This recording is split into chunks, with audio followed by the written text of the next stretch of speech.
Transcribed in 30 seconds. Later tonight, over most of these NBC stations, Duffy's Tavern comes your way. And on the menu at Duffy's tonight, there's a blue plate special of grilled English language, served up by the delightfully ungrammatical Archie. Plus laughs garnished with chuckles, brought to you by Archie's remarkable crew. There's no cover charge at Duffy's Tavern. Just keep your dial tuned to NBC. And this Sunday means another broadcast of The Big Show. Your guests include Fred Allen, Douglas Fairbanks, Danny Thomas, and many, many more. Tallulah, of course, is your hostess on The Big Show. Ladies and gentlemen, that phone bell means adventure. Hello? Hello? The young man answering the phone is Archie Goodwin. The mountain of a man engaged in deep thought in the oversized armchair is Nero Wolfe. Mr. Wolf, we've got a case. I'm not sure whether somebody's going to kill a rabbit or a rabbit is going to kill somebody, but either way, it's going to be murder. Please, Mr. Wolf, even orchids have to eat. Phooey. Yes, sir, Mr. Wolf will take the case. As a matter of fact, he's working on it right now. Money, work. Bah. Greatest detective in the world. Only trouble is, he is.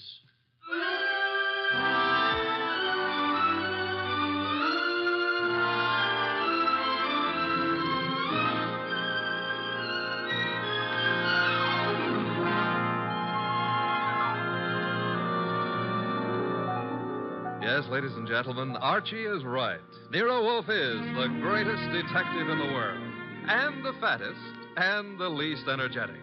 Nero Wolfe, created by Rex Stout, and brought to you over this NBC network in a new series of adventures by Mr. Sidney Greenstreet.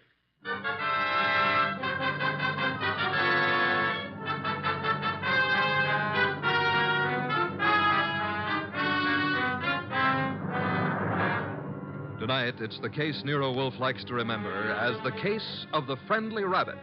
He sometimes prefers his proverb scramble. It began in lots of places. Let's take a look at a few of them. In particular, the richly appointed library of a man named Veek. Mr. Veek, what's happening? Relax, Haynes. Your blood pressure. I thought it was a gag, but you really are shutting the club down. I'm shutting it down. Why? I got the joint rolling. The suckers are pouring in. And next week, the governor's committee. Huh? It's moving out of Baylor County. Our joint enterprise is in Baylor County. I think the club needs a rest. Crime committees so rarely admire gambling. Oh, that's different. So it is. The club needs a rest. You need a vacation. Florida, perhaps? I don't like Florida. Pick any place you like, just so long as you get out of reach of a subpoena. The heat's on, huh, boss? You've just coined a phrase that may very well catch on. Get out and stay out of the state until I send for you. Okay, Mr. Veek. Sure, Mr. Veek. Marshal? Yeah? That about covers us in Baylor, am I right? You're right. The dear governor's dear committee will be sorely disappointed. However, I doubt it'll give up quite so soon. I wouldn't think so. Therefore, have the truck driver deliver another shipment of carrots to the rabbit farm. Eh, Marshal? Okay, boss.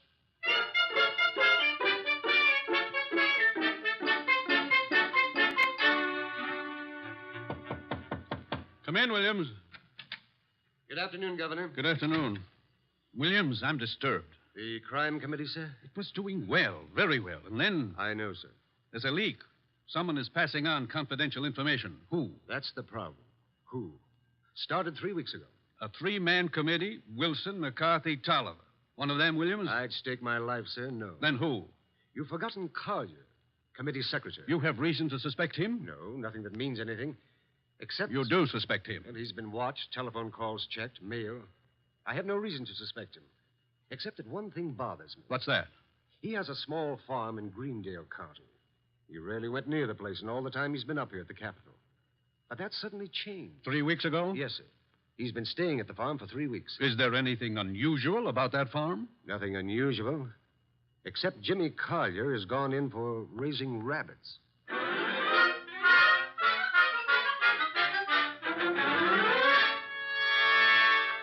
Jimmy, Who is it? Oh, hello, Clara. you've been hiding from me. I've been out here with the rabbits. Jimmy, what's wrong? With what? You. There's nothing. You're lying. We grew up together, remember? We live next to each other, Jimmy. We were going to be married. Hey, wait a minute. We still are, last I heard. You haven't heard recently enough. What does that mean? It means we're not getting married. But, Clara... You've been avoiding me, and you've been getting money, lots of money, from someplace. And in a shady way, I feel. All right, you know. So what? I've been concerned about your sudden devotion to these rabbits and the kind of men you've been seeing. What do you mean? Like the one up at the house now, waiting for you. Oh, there's somebody waiting? That's why I came down here after you. I'd better get up there. He's a crook, Jimmy. Look, all right. I sort of got myself in a mess. I needed money, but it's over, Claire. No more. Are you sure? Of course I'm sure. I wish I could believe you. For your own sake. But I feel I can't. Not anymore.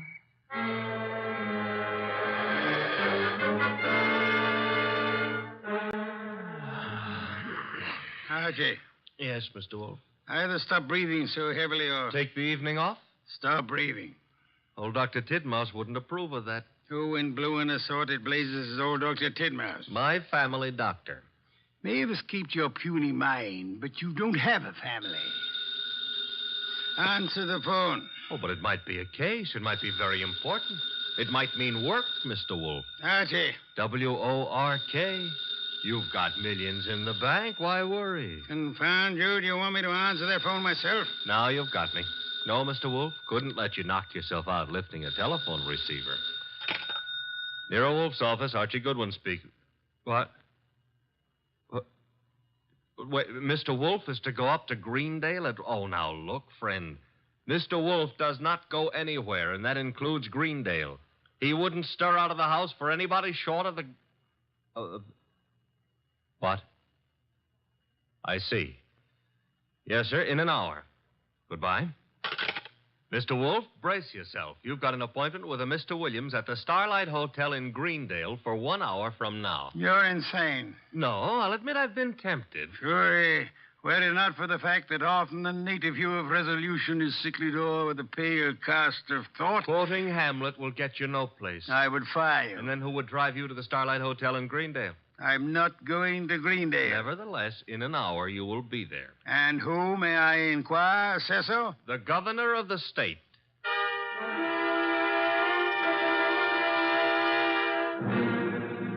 Is that all, Mr. Williams? That, Mr. Wolf, is all anyone knows about the situation. Except the guilty man, of course. An admirably clear summary, Mr. Williams. Obviously, our meeting here at the hotel was necessary.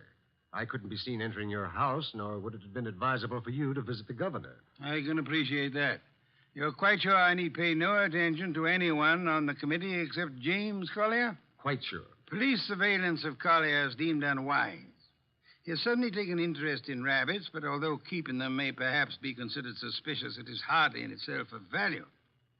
You have no other evidence against Collier? I know we're clutching at straws, Mr. Wolf, but there is a leak and work is being nullified. Something must be done. Hence the governor's call for you. Very well, sir. I shall attempt to be more than a man clutching at a straw. I said attempt. Archie, unpack. We shall stay at Greendale near Collier and his rabbits.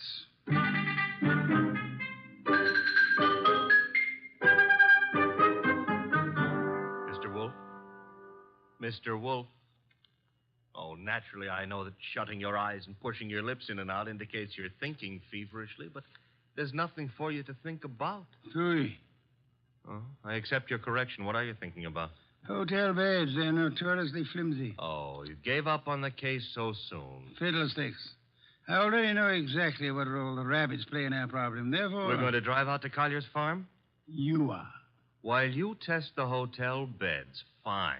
It'll be necessary for you to spend the night at Collier's place. You'll drive out there and pretend you've lost a cylinder or something. Oh, a lost cylinder. Oh, fine. Confound you, Archie. You can invent something plausible as a pretext, and if you are properly charming, Mr. Collier will, I hope, invite you to stay the night. And during the night I sleep, happily breathing the fresh country air. Trust not. Okay, Mr. Wolf, I accept the assignment. I will learn all I can from Mr. Collier's rabbits. Incidentally, remember the play Harvey? I do? Why? Harvey was an invisible rabbit, a figment of a man's imagination. I hope this rabbit venture is more tangible, Mr. Wolf. It is, Mr. Goodwin. Will you desist and depart? Okay. Oh, if anyone calls, just say I've gone out to Greendale to cross-examine a rabbit. Archie, I think you're going to be quite surprised. Yes.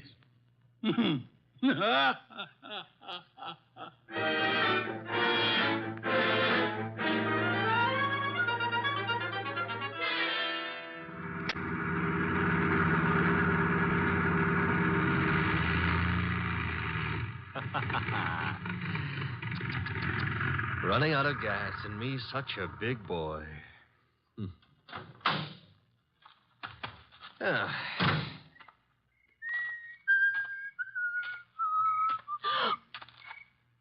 Hello.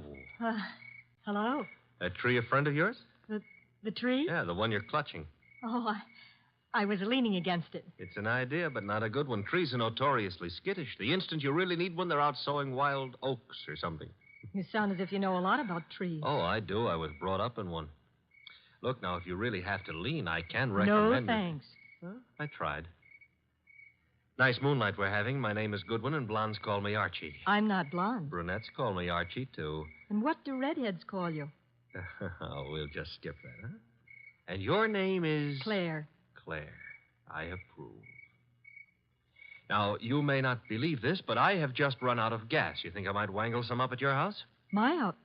You mean Jimmy's house? All right, I mean Jimmy's house. Well, I don't know. He might have some. Now, but why don't we go up to the house and ask him? Well, all right. Mm-hmm. Jimmy who? Collier. Uh-huh. I like to be formal when I'm borrowing gas. Would you mind waving your left hand in front of my nose? Waving, Mike. Yes, just try it. Don't worry. I won't bite it. All right. I did. And very gracefully, too. No ring on the third finger. You're not Mrs. Collier. There isn't any Mrs. Collier. Are you applying for the position? Mr. Goodwin, Now, remember what I confided in you about brunettes. All right. Archie, you're a little rapid. Maybe. But I always remember what old Dr. Tidmouse said. What did he say? Gather ye rosebuds while ye may. Old time is still a-flying. Robert Herrick wrote that. He did? Dr. Tidmouse is a liar. How much farther is this house? Well, it's just beyond those trees. What? There was something ran across the path. It brushed my legs. It frightened me so. Must have been a rabbit. I guess it was. Oh, I'm sorry. That was silly of me. Oh. Don't worry about it. Also, you will have noticed how much more satisfactory I am than a tree. We're clutching at it. Moments of stress, I mean. Archie. Mm-hmm. But you better let go now. What And we'll get on to the house. See, I don't need a haircut, and you're not the right type for Delilah anyway. You mean something by that. Something nasty. Well, that depends. What I meant is you've already signaled whoever you're supposed to signal. Nothing frightened you back there. Why? That scream had a lot of carrying power. Oh, that's the house, huh? Looks peaceful enough. Archie, Who were you supposed to warn if anyone came up the path to the house? For no one. Something did frighten me. Honey, I've been lied to by experts, and you're not one. Oh. Think I ought to knock?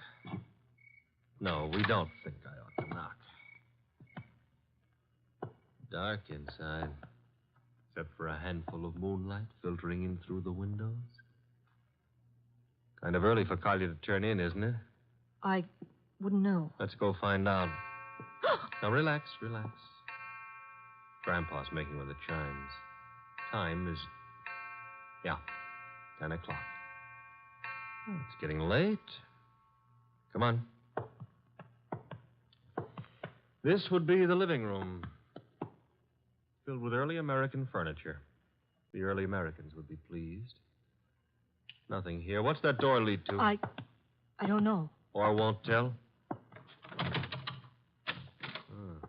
Smaller room. Dark as...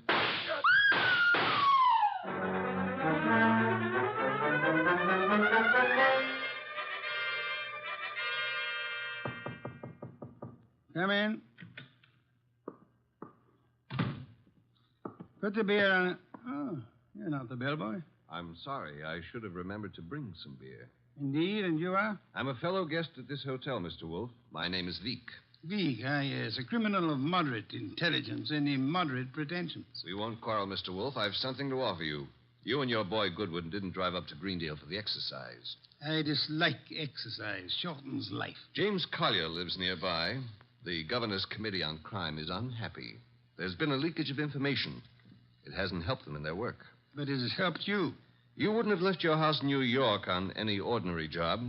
A request from the governor, however. Shall we stop fencing? I don't have to fence with you. The committee's work doesn't particularly bother me. I've already made my arrangements for retiring from active business, shall I say. However, I don't want you messing around in the meantime. Indeed. In your effort to discover how the committee's information leaked out, you might also discover a number of things about me that I prefer to remain undiscovered. No one has employed me to do anything about you, sir? Not directly, but indirectly you might have to. I want to insure myself against any such possibility. I want to make a deal with you. I'm ready to supply you with the name of the man responsible for the leak and papers proving his guilt. I have them here. In return for which you expect? A quick conclusion to your activities and your return to New York, leaving my name out of your reports. I'm neither a public official nor a philanthropist. I should do nothing about you unless it becomes necessary. You may remove your hand from your pocket. You wouldn't dare shoot me. Now then, the name of the man. James Collier. Proof of his guilt? These. A series of reports on the committee's meetings in Collier's handwriting. Thank you. Good night, sir. Good night.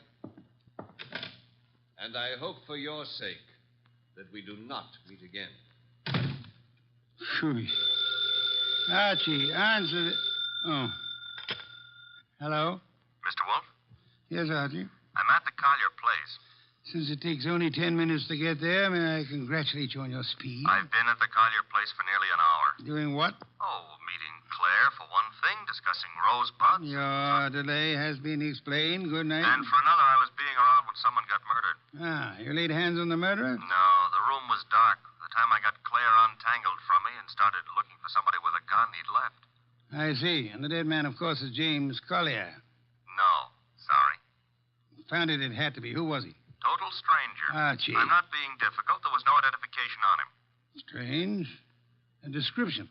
Early 30s, height maybe 5'10", weight around 175 pounds. Blonde hair, blue eyes, a very natty dresser. Suit custom tailored with a built-in shoulder holster. Don Juan shirts. Manicured but very dirty fingernails. And he... Uh-oh. Company. The police? Mm-hmm. Very well, you tell them whatever you think proper, without mentioning the governor's committee, of course. You then bid them farewell and come to the hotel. Can't I say goodbye to Claire, too? You cannot. Confound you, Archie. Do you think I want to wait up all night?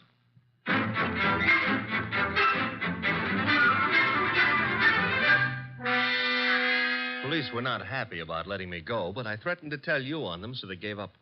You have told me the entire story of what occurred at the Collier farm, Archie? Mm-hmm. All details. If you like, I wouldn't mind repeating the parts about Claire. Phooey. You may call it phooey, I call it love. By the way, did you know that it was Robert Herrick who wrote that poem? Confound you, be quiet. Okay, push your lips around, but you've missed something. I have? Mm-hmm. The burning question of the day. Night, rather. Which is? Where is James Collier? Ah. Stop buying. The cops want him on suspicion of murder. The way it shapes up, he shot our unknown pal and then headed for the nearest border. Nonsense. Mean he didn't shoot our unknown pal? I mean, Collier's whereabouts are not a mystery. You know where he is? I know where he is. I don't believe it. You couldn't know. You haven't been out of the hotel. You haven't had any calls. Archie, I use my intelligence. If you had used yours instead of opening the girl... I still wouldn't know where Collier is. Never mind. I'm impressed. What do I do now? You get Mr. Veek on the phone. Huh? He's staying here at the hotel. Oh, old home week. Operator. Mr. Veek, please.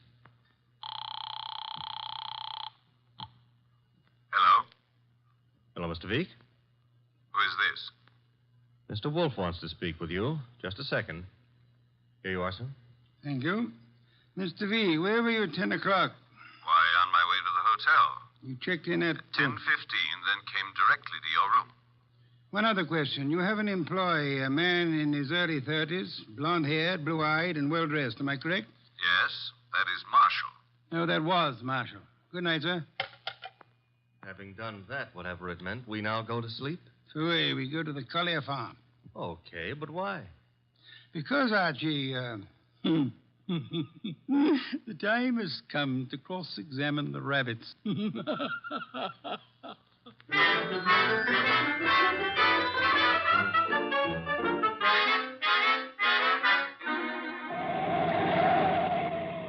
Confound you, Archie. You're not driving a truck. Be careful. Truck drivers are careful. Also, they're courteous. Indeed. Furthermore, they will always stop to help a motorist in time of trouble. Archie, are you training to become a truck driver, or have you fallen in love with a truck driver's daughter? Her name is Susie, a hair the color of wheat fields at high noon. Never mind turning purple. I'm about to change the subject. Boss, I have a theory. Stick to truck drivers. As follows. Our boy Collier, who'd been selling information to Veek, had a change of heart and decided to turn ethical. But Veek's man, Marshall, at Veek's orders, tried to apply pressure, so Collier shot him and headed for Canada. And the girl's roll. Was to brighten my life. Oh, you mean about her playing sentry? Well, she's in Veek's employ, too. Phooey. Don't like my theory. It's charming. It merely happens to be wrong. Merely happens to be...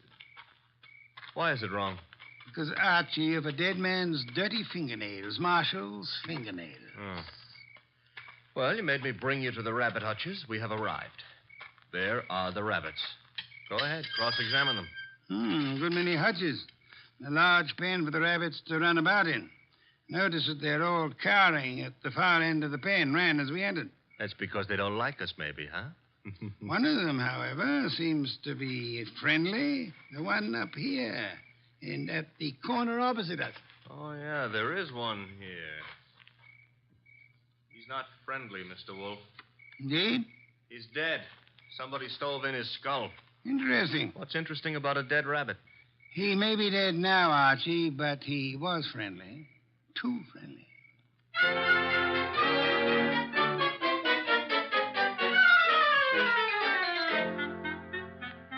Claire, this is Mr. Wolf. Mr. Wolf, this is Claire. Claire, I'm Archie. Ah, chair, Archie. A chair. Try this one. Be gentle with it. If you break it, all the early Americans will hate you. It'll serve. Steady. Oh. Well, now then. Mr. Wolf, I'm dreadfully tired. The police have... Are idiots. What? For example, do they know that you were posted as sentry outside this house in order to warn James Collier of any intrusion? Well, they don't... I wasn't. Do they know that James Collier and the dead man Marshall were quarreling? No. Do they know that James Collier had armed himself in preparation for this meeting with the gunman? That isn't true. It is true. I don't have to say anything. You've already said more than enough with your actions, my dear. What do you mean? According to Archie's report, and Archie is always meticulously accurate, when you and he opened the door of the room in which the murder took place, you screamed at the shots. Well, of course. Any girl would scream with... Then you clung to Archie with sufficient force and for sufficient length of time to prevent him from chasing the murderer. Why? Because you had seen and recognized the murderer as the man you loved. It was too dark to see anything. True. Therefore, you didn't have to see the man. You thought you already knew who the killer had to be. That's a lie.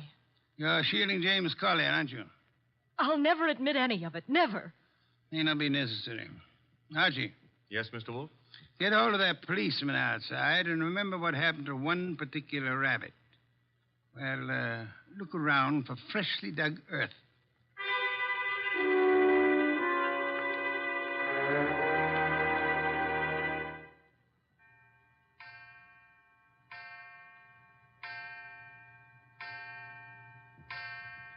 Midnight. What are we waiting for? A return? Archie's? No, it'll take him longer. Well, then whose? Mr. Veek's, of course, complete with revolver. Come in, Mr. Veek. It couldn't have been easier. No one outside, only the two of you here. I warned you, Wolf. Fiddlesticks. You merely tried to use me as a prop for an alibi and a rationalization for a motive. I don't understand. Mr. Wolf does. Indeed, I do. Did you really think me fool enough to believe your proposal, Mr. Veek? It was plausible. It was nonsense. You pretended you were handing James Collier, plus the proofs of his guilt, over to me in an effort to keep yourself out of the picture. But your proposition was silly. No matter how much I might have wanted to help you, I would have been powerless once James Collier went before a jury. You're too intelligent not to know that.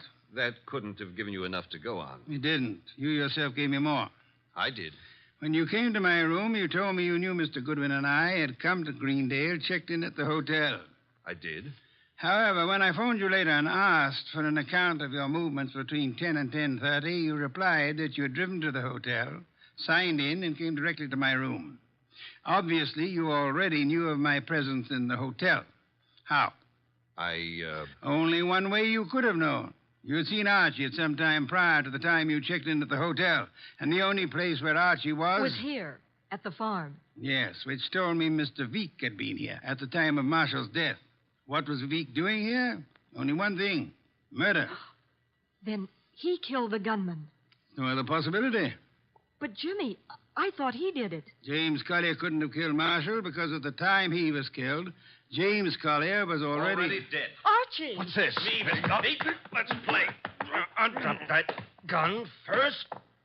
My arm! That's nice and cooperative, so. You'll be quiet for a while. A cop is back in the rabbit pen, Mr. Wolf, guarding Collier's grave. Grave, Archie? Yeah, with James Collier in it. Oh, poor Jimmy. Veek knew the expose was coming. He had to shut Collier up. So he had his gunman, Marshall, kill Collier and bury him in the rabbit run back of the hutches. You spotted that, boss, because of... a dead rabbit. The others scuttled away from the man who bore James Collier's body to that lonely spot. But one rabbit overcame his fear. He was too friendly. And got killed for it. There was that And the dirty fingernails of Marshall, the gunman who killed and buried James Collier.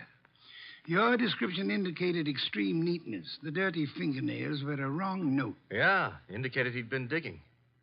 So we know now, don't we? Veek killed his own trigger man to frame a dead man for it. Collier would be thought guilty. He'd be hunted among the living. And all the while... Oh, I'm sorry, Claire.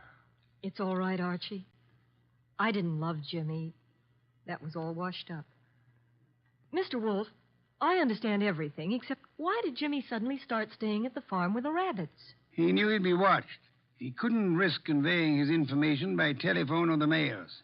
Nor could he be seen holding conversation with men who might be traced to Veek.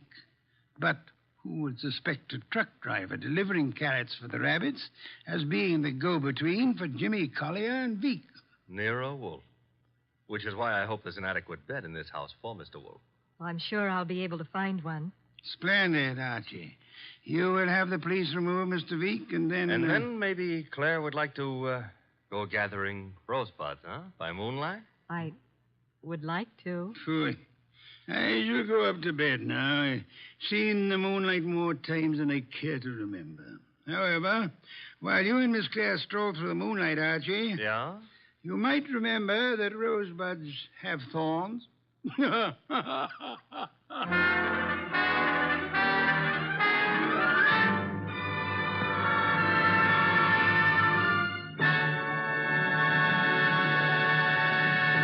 You have been listening to The New Adventures of Nero Wolfe, starring Sidney Greenstreet.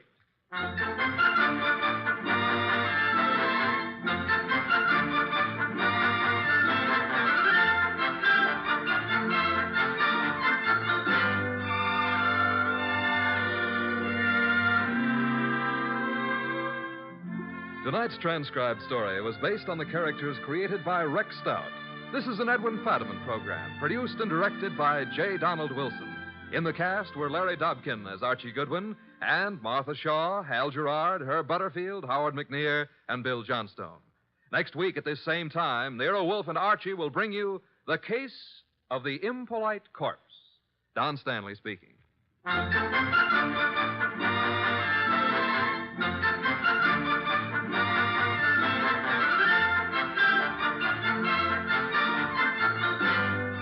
Three chimes mean good times on NBC.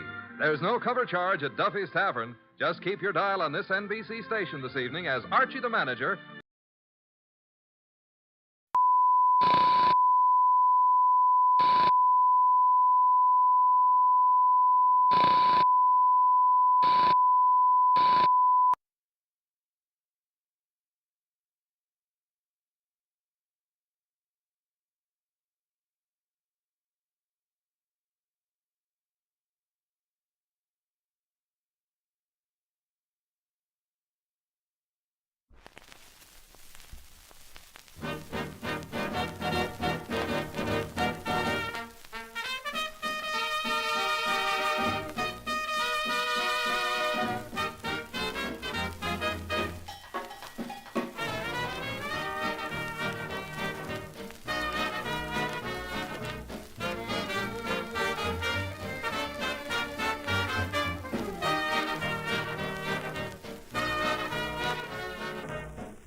Hey, good morning.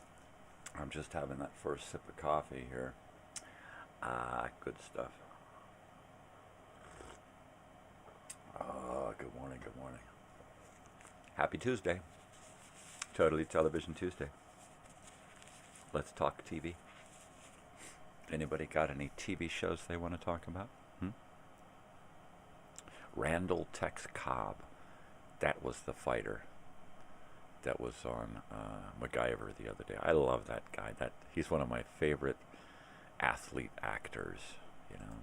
Just good stuff right there. Yeah, buddy. So I've been putting together the programming for next week. And all of the radio shows are just going along as usual. I am now going to come up with some Halloween-ish, some October stuff. I want to save enough for October Halloween week and that night, but I do want to spruce up the month a little bit with a little bit of October-ish stuff. Well, you know, it's fall. It is fall.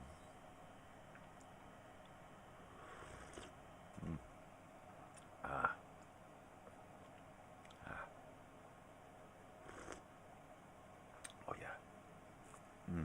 That's good stuff right there. That is some good stuff. Well,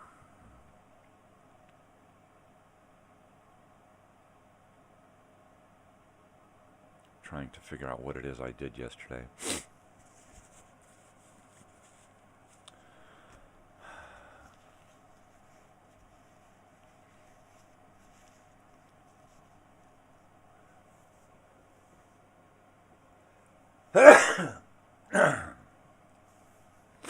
Well, that was a sneezer. I didn't do a damn thing yesterday.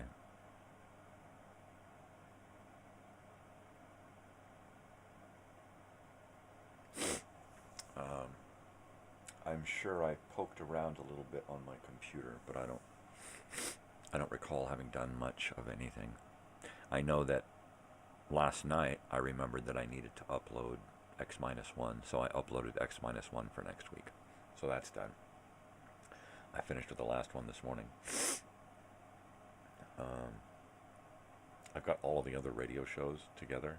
I just need to upload them.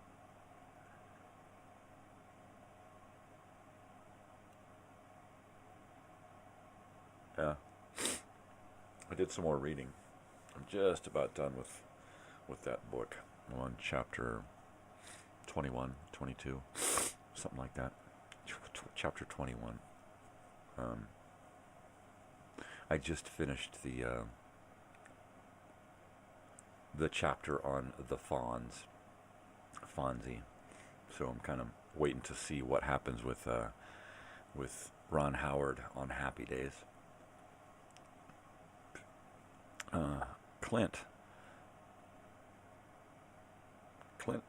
Howard has some small parts in this book.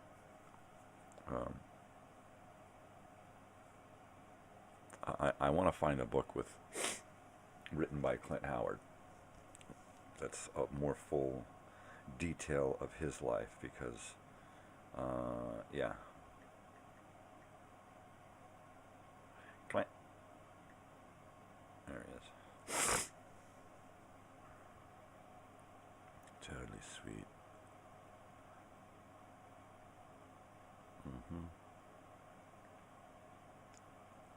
Let's see.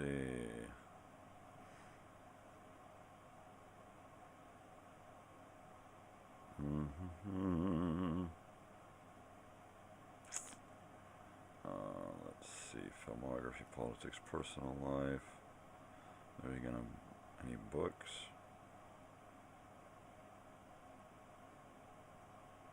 Yeah, that's not right.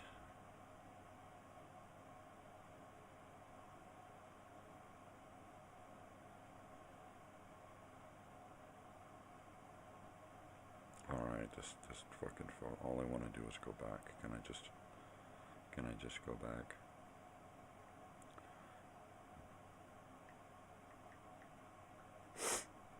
Mm-hmm. That's it, huh? Just one? All right, Clint.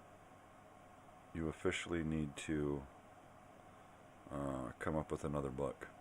Clint Howard. This was a great read. Henry Winkler, Being Henry. The Fawns and Beyond. Okay, so that's one I need to read. That's another one. I probably got my next read over here somewhere, though. I think I'm going to try to dig up a copy of Stranger in a Strange Land. Yeah, for sure, you know.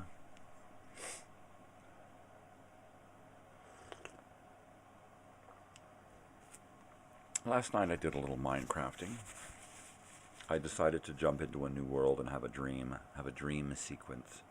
So Frederick, the character and the world where I play Minecraft, I decided to have a little adventure. So last night I started a new survival game because I hadn't played survival like from the beginning in like forever. So I did. Now I'm living in a cave, and I'm thinking about building a house on top of a mountain. So I'm probably going to go to the top of this mountain inside a cave and clear cut the top and do some leveling so I can build a nice big flat piece of property on top of this whatchamathingy, and do some survival. The premise is that Frederick went to sleep and is having a dream about being lost, and we're not quite sure if it's a dream yet or if Frederick is actually really lost somewhere and doesn't know how he got there. Yeah. So that's the game, Derry. I wanted to do something a little different, and I wanted to keep it tied in with Frederick, because I didn't want to change the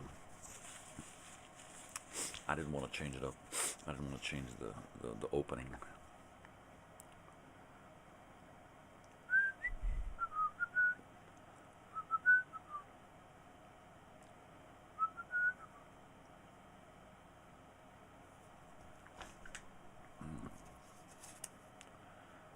I heard back on t-shirts. I'm really excited. So the next step is to get t-shirts to a half a dozen or so influential people that I can get photographed wearing the shirts.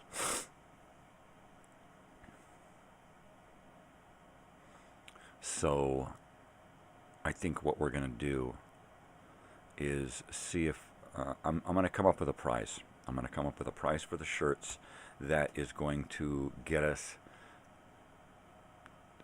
paid on the shirts right away, and make the price low enough that people are going to want to buy the shirts so that we can turn over a lot of shirts. I'm getting 100 of each design at some point because I need to sell a lot of shirts to make the money for the party. And I want to have plenty of designs for people to choose from. And we'll probably just keep rolling out designs and have shirts at the reunion as well. And then I'll do there'll be another couple of reunion related shirts, a couple of shirts with my stuff on them. Yeah, it'll be pretty cool.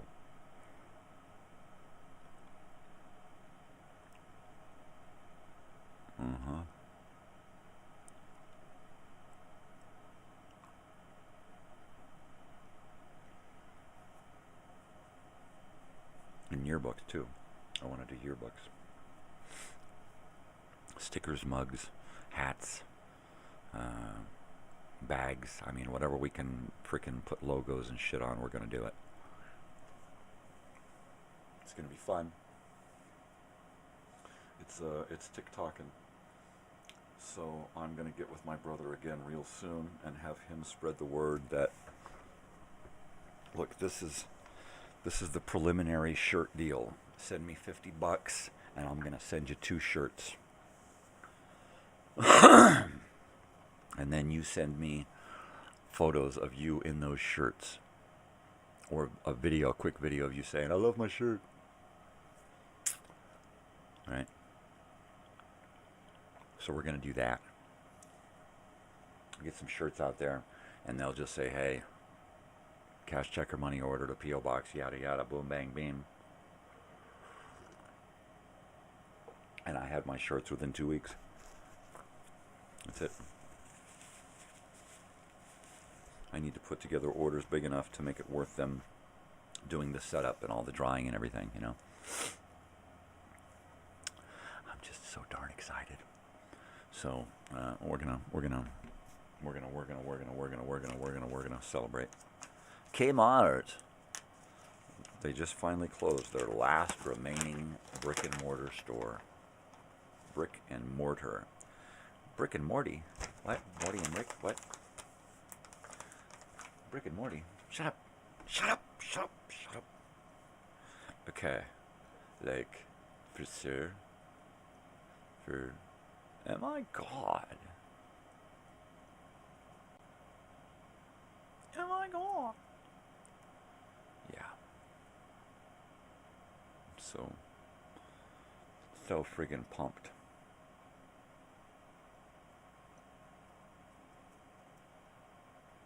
Yeah, I tried to get to sleep early last night, got into bed and started reading at 9. And looked up at midnight, went, oh, fuck. I did it again. So I got a couple hours sleep. I got up twice in the middle of the night to take a leak. Took forever to get back to sleep. So from midnight to 4, and I was up way before 4. I'm looking at probably 2.5, maybe closer to 3, but I had a little bit of a nap yesterday because I wanted to take a break before I got on the video game, because that shit wears me out really quick playing video games. So then I get up and I'm in here futzing around with shit, and I look over and it's like, there's a message from my brother. Maybe next time, dude. It's like, oh well, shit, he just sent me the video signal, the bet phone. So we send a couple of peace signs back and forth, and the video, yeah. So then we video chat, and we did. He was actually still available, and we video chatted for a little while. I showed him a few things. Talked to him about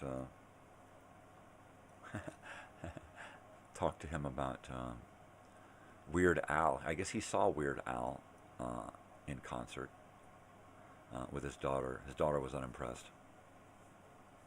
I told my daughter that he's going on tour, and my daughter was very impressed and excited. And then I told my brother that Puddle's Pity Party was going to be playing the opener.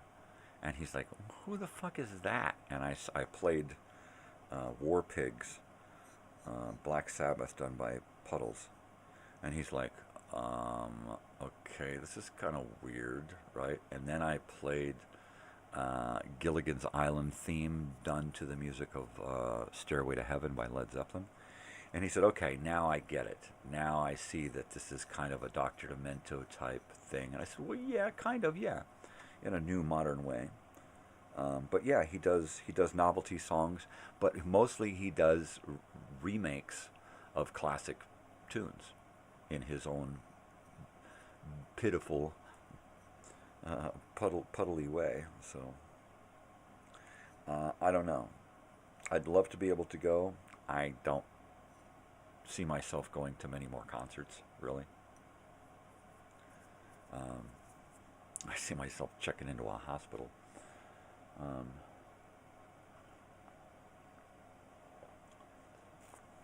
It's like a Roach Motel. You check in, but you don't check out. So I'm not real excited about visiting a hospital. Yep, that's the place where you go to so they can tell you you're dying, right? You're not leaving here. You realize that. So, yeah, I'd rather stay out here on the outside. I'll die out here, but at least I'll be happy. What are you gonna do, right? What are you gonna do? Freaks of History, 1937, Willies. Willies. It gives me the willies. Yeah, willies. Stop William. Willie. Billy Bo Billy. Willie. Willie Ames? No. Willie Olson. That's it. Willie Olson. Willie Olson. Did you know that the actor who played Willie Olson was Melissa Gilbert's adopted brother? Did you know that? That they shared adopted parents? And they did not like each other. Little Willie Olson, that actor was he was different than Melissa, and he did not like the whole Hollywood thing. He didn't like the glamour. He didn't like. He was religious, and he was a good kid, and he didn't want to be involved with all of this stuff that everyone was involved in. This to him was just a job, right? And yeah, it was kind of weird to hear that they don't communicate now. They didn't communicate during most of the show. They had kind of gone their own ways early on in their lives and career. They were adopted, so they weren't really required to give a shit about each other because they weren't related. But at the same time, it's kind of weird to be in a family and not consider yourself family. That's weird, even if it is an adopted family. You know, I mean, wow, it's just weird. Just weird stuff. It's good. Totally, dude. Yeah. Anybody got any TV trivia out there? Anybody?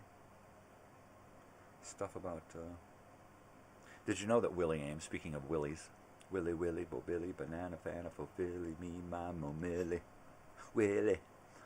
Willie Ames. He's a cruise director on a ship. That's it. Like Julie McCoy on the Love Boat. That's what he does. He makes people happy during their stay on the cruise ship. Which would be really, really weird to have. I'm sure that every single cruise, someone comes up to him and wants to talk about his acting career, which he left behind decades ago. After Charles in Charge and probably a few smaller projects, he just said later, right? And he just walked out and finally found happiness as a cruise director on a cruise ship. And that's kind of cool. You know, it's neat when people are this and that's what they're supposed to, and then all of a sudden they say, you know what, I'm going to do this. And then they just completely take a left, take a right, take a, you know, like, oh my God. All right, it's time.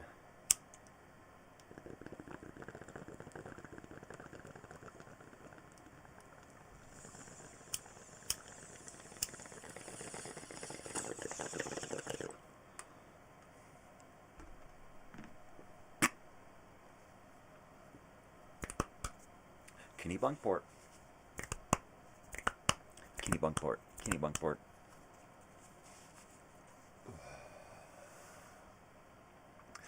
That's mainly in Maine.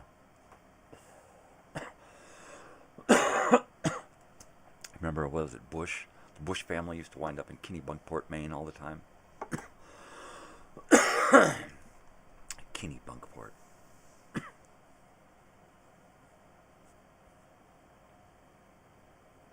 There are so many old established places on the East Coast where big names have big pieces of property and compounds and stuff. I mean, these mansion areas just buried in a forest somewhere, right? I mean, how often do you see those videos of some guy taking a drone out into the middle of the woods somewhere and coming across some big old dilapidated mansion just filled with shit still, right? Because these people have so much money, they can just walk away from that shit, right? It's like us deciding whether or not we want to pay on a storage unit and just saying, there's nothing in there worth anything, fuck it. And then it just gets auctioned off, right? And they got these mansions, these houses, you know. It's like, here's Sylvester Stallone's old house and his old car. It's like, how do people just move on and just leave that shit behind, right? And how do they have these big giant pieces of property they no longer need, but they still own, and they can't donate it to something or some kind of cause or turn it into a big home for people who need? I mean, how many homeless people are out there who would just love to have a little piece of the woods somewhere, you know? Of course, a lot of them homeless fucking tweakers would probably burn the woods down, right? But, you know, come on. There's a way to move on and not leave all this stuff, man. All that stuff. Wow. Oh, I gotta warm that up. I gotta warm it up. I need some hot. I need some heat. I need some heat, man.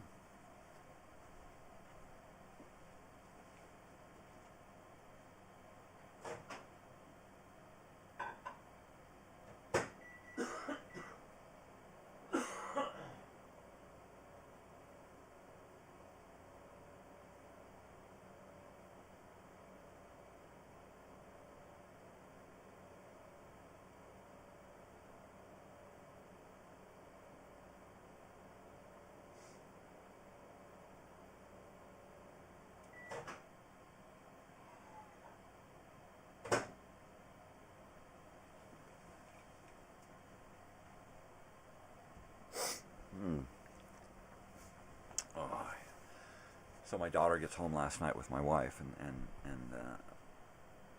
well, the girls got home, right? My daughter, my wife. I'm so greedy. Anyway, so a little while later, my daughter comes in wearing a short mini skirt and a burgundy see-through lace teddy top type thing, right? And so she comes in to show me. And Mom bought this while she was in class, right? And it was like, oh my gosh, Mom knows exactly what you like, huh? She's like, yeah, this is really cool. I can't believe Mom just bought this for me, and it's like perfect fit. You know, it was really cool. I mean, that's close when Mom can go out and buy you something, and you love wearing it, right? That's pretty cool. They share the same interest in color and coordination and fabrics, styles. It's really cool, and it's neat because they, other than having very similar colored hair, they're totally different looking, right? They have different colored skin. One's tall, one's short. Their faces are a little different, a lot different, but of course they share very similar features in their faces, which is really cool. She didn't get anything from me other than maybe my height, my complexion. Her hair is really fine like mine, but it's really dark like Mom's. Yeah. But I was looking at her in this thing, and it was like, wow, you're all grown up. I mean, it's not just that she's at university and has already graduated college and stuff, but she's just becoming such a beautiful woman, you know, and it's just wow. That I had any small part to do with that just amazes me. Just amazes me. You know, what a thing to know. It helps with you realizing your own mortality and that kind of stuff, and knowing that you only have so much time, and how, you know, what can you do, what can you achieve. And it's like, man, I've hit it. I've got it. You know, she's a rockin' and a rollin'. She's a great person. You know, she's intelligent. She's beautiful. She's courteous. She's kind. She's kind-hearted.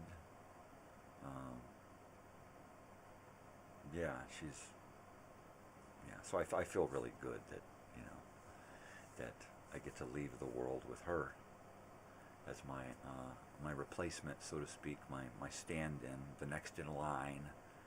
All right, you're up. Get that batter's box. And that's pretty cool. You know, take it from here, kid.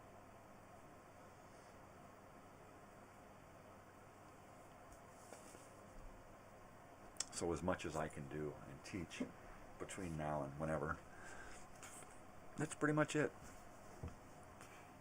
I like this. I got this at a thrift shop somewhere. Where were we? Pomona? Maybe? It was a while back. I wanted, but they had two MTV shirts. I wanted both, but the other one was just too small. This one was pushing it. This one was a large, but it was like, all right. Some days I can wear a large. Sometimes I can't. I'm pushing it right now.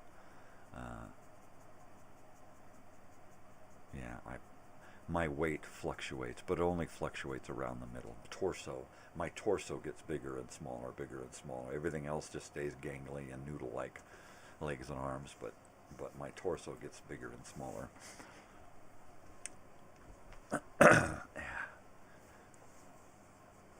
So sometimes shirts are a little snug and sometimes they're not. This one's starting to get a little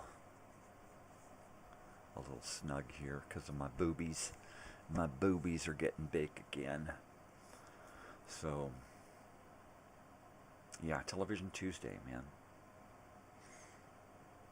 I watched a little bit of Tool Time yesterday because I just threw it on.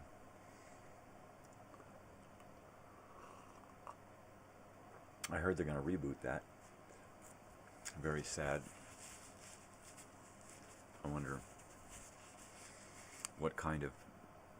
It'll probably start off fine, but then at some point, I'm sure Tim Allen will try to put some kind of political agenda spin on his show, as he did in the last show. His last show was all agenda and political spin, with his little internet blog thing at the beginning and the ends of the shows, right, where he gets on and talks shit as the character, but it's really just Tim Allen most of the time. Yeah, he's got an agenda. You know, everybody's got agendas, and that's fine and everything. But when your show is supposed to be entertainment, just fucking tell the jokes and shut the hell up, right? It's like, you know, oh, and that's all we want to fucking hear, dude. You know, don't come on and start telling us how to do anything other than, you know, fix a car and fix a house, right? That's it. That's all we want to hear from you, dude, and make it funny, you know. Yeah, like somebody stopped by the channel yesterday and wanted to talk about taxes and politics and racism and stuff, and I was like, this is getting a little beyond where I like to go in the mornings. You know, if you want to talk shit, you know, that's fine, but keep it within the realm of my show. You know, don't just come on and start talking about tax tips and stuff. I mean, it weirded me out, really. It weirded me out. I didn't know what to do. You know, I finally just had to say, hey, man, this ain't for me, man. I want to talk about movies. You want to talk about... And then we did. We talked about a movie called I Am Racist. And I still have yet to look that up because I don't usually do that kind of stuff until the weekends. But I was kind of hoping to. I'll have to look back to find those comments so I can go to that person and check their stuff out and subscribe and do all of that, because I like to return the favors. I mean, a big part of what I do here with my channel is have that back and forth. If you're going to show up and subscribe, and I see that you subscribed, I'm going to go to you and I'm going to subscribe. If you show up, if I can find you, if you show up and you leave a comment, I'm going to probably swing by and subscribe. Because, you know, why not? Make some friends, you know. And I'm not one of those guys that subscribes to people and then comes back a couple of weeks later and unsubscribes. It's like, oh, I've got too many subscriptions. It's like, you know what? Once I'm subscribed to your channel, I'm kind of there, unless, I mean, you're really going to have to do something to throw me for a loop. And even then, I probably won't unsubscribe. I mean, I'm not the kind of guy that unfriends, you know, unless you unfriend me first, you know. And it's like, okay, well, even then, I don't care, you know. I'll still follow you or do whatever, you know. So there's a lot of petty bullshit on social media, you know. I'm never going to talk to that person again. Why? Because they made a political post that offended you? It's like, dude, grow up, man. Nobody's responsible for your emotions but you. And if you have to unfriend people because of something that affected you, I mean, that's just wrong, you know. It's just wrong, you know. I mean, so you're offended, so deal with your offendedness, and you know, pull up your big boy pants and grow up, you know. I mean, there's no reason for others to be responsible for how you feel, right? That's your issue, you know. To guilt people because you're sad because of what they said. Well, they didn't say what they say to make you sad. They didn't go intentionally do stuff to hurt you. They're just talking, and all of a sudden they're shut down because, you know, they said something that offended you and you feel bad, and how dare they make you feel, you made me go back to my childhood and I don't like, what's like, dude, get a fucking shrink. Don't bring me to your fucking shit, you know. I'm not responsible for how you feel, you know. And we have so much of that. So many people out there pointing, going, he said this. It's like, oh, dude, right? It's like, you know, fucking Will Smith all over again. Keep my wife's name out your fucking mouth. It's, oh, man. Grow up, you know. Just fucking grow up, world. I'm going in. I'm hiding.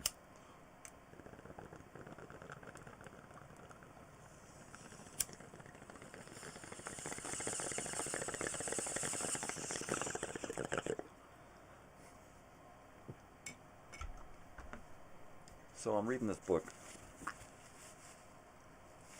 and when I'm reading a book, I take it slow.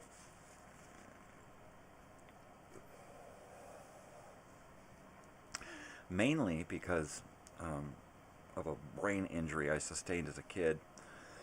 I don't process stuff that I read very well, so I have to do it in short bursts.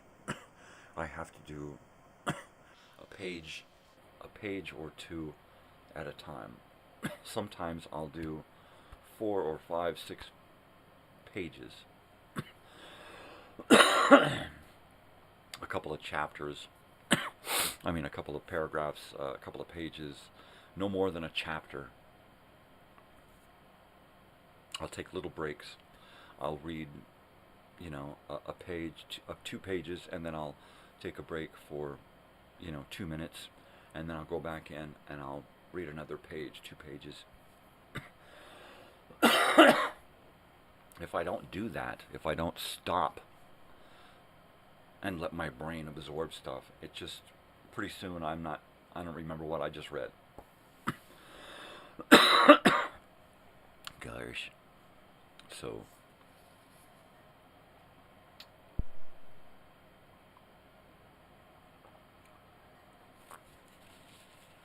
I read in small bursts, and then I don't read a lot.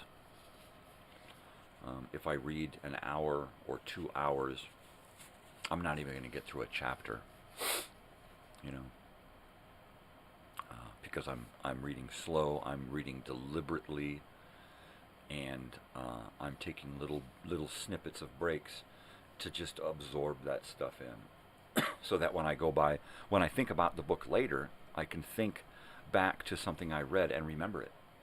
Whereas if I just, like for school, if I just were to just read because I got to get through this chapter, I'm not going to remember dick. So, having gone to college and having had to do reading and stuff, I've realized that small bursts.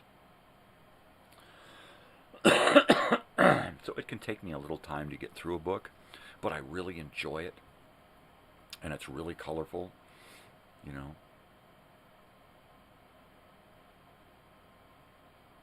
And this book is great. There's really a bunch of books on my plate right now because I've just been kind of saving books. I've got one here called Lakota Woman,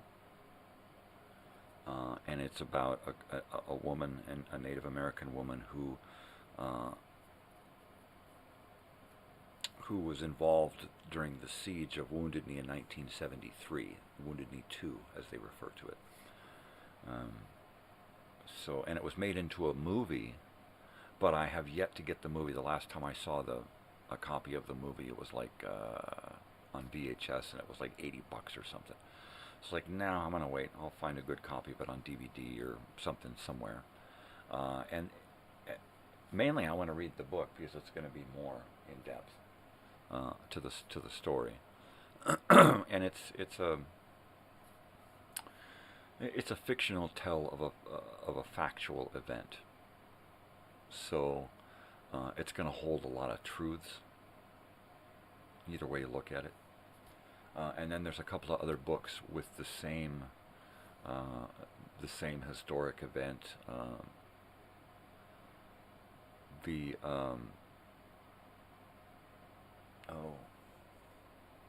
Which is it?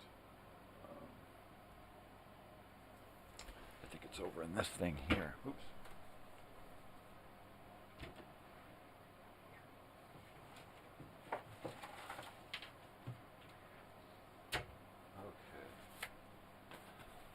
So it's Bury My Heart at Wounded Knee, right? And that's this one here. Now I tried to start reading this, but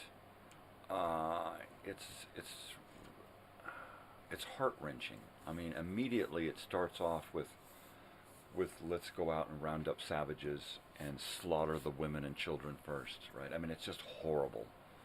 And so I started reading it, and I got really depressed really quick, so I put it down, and I jumped into another book right away. In fact, I had just finished Up From Slavery by, Washington, I can't remember his fucking name. So I had just finished Up From Slavery. Where is it? It's probably over in another stack of books somewhere. Darn it.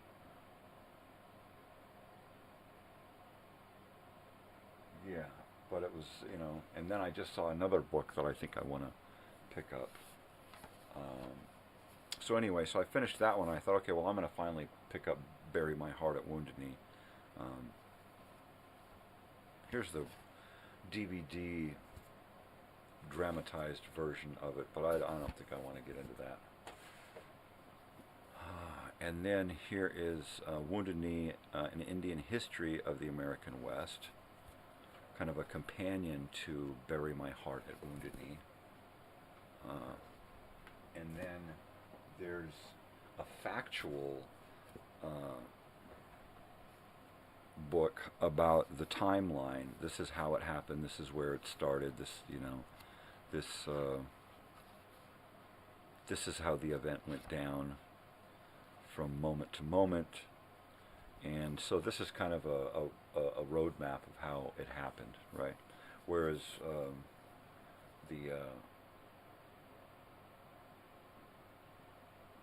and this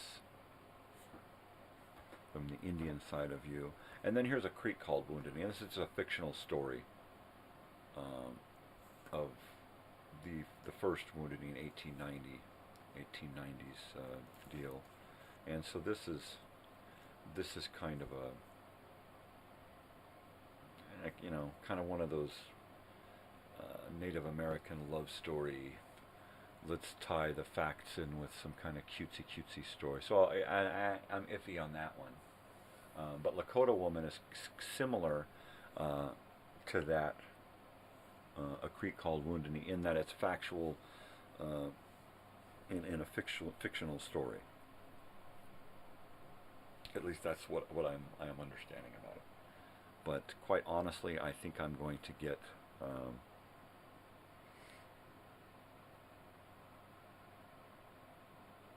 a couple of Robert Heinlein books that I don't have, and I'm probably going to try to find them on audio sources, so that I can do two things at once, right?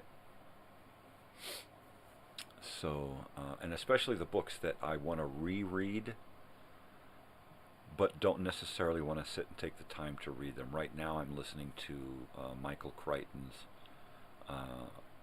State of Fear.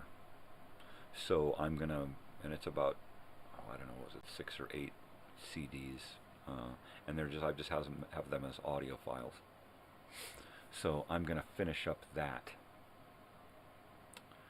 And from there, probably do another audiobook when I finish up this The Boys by Ron and Clint Howard. I'll probably want to do another hard read here, something in a real book.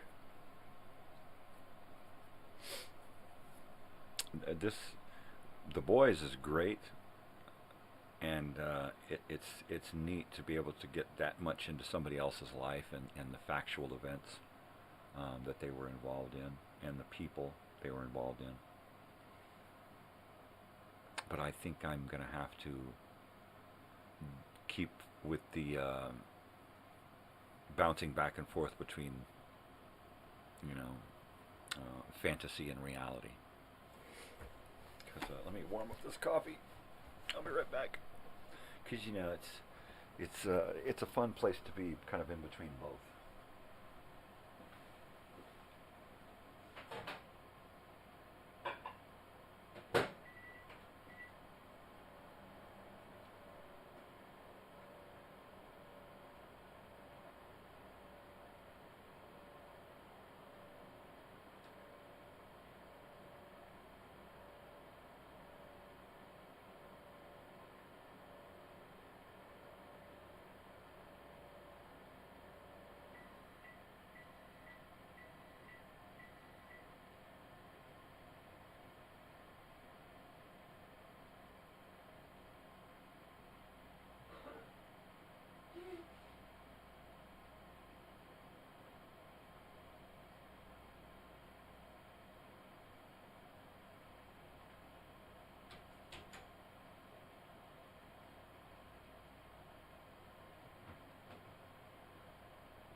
Totally.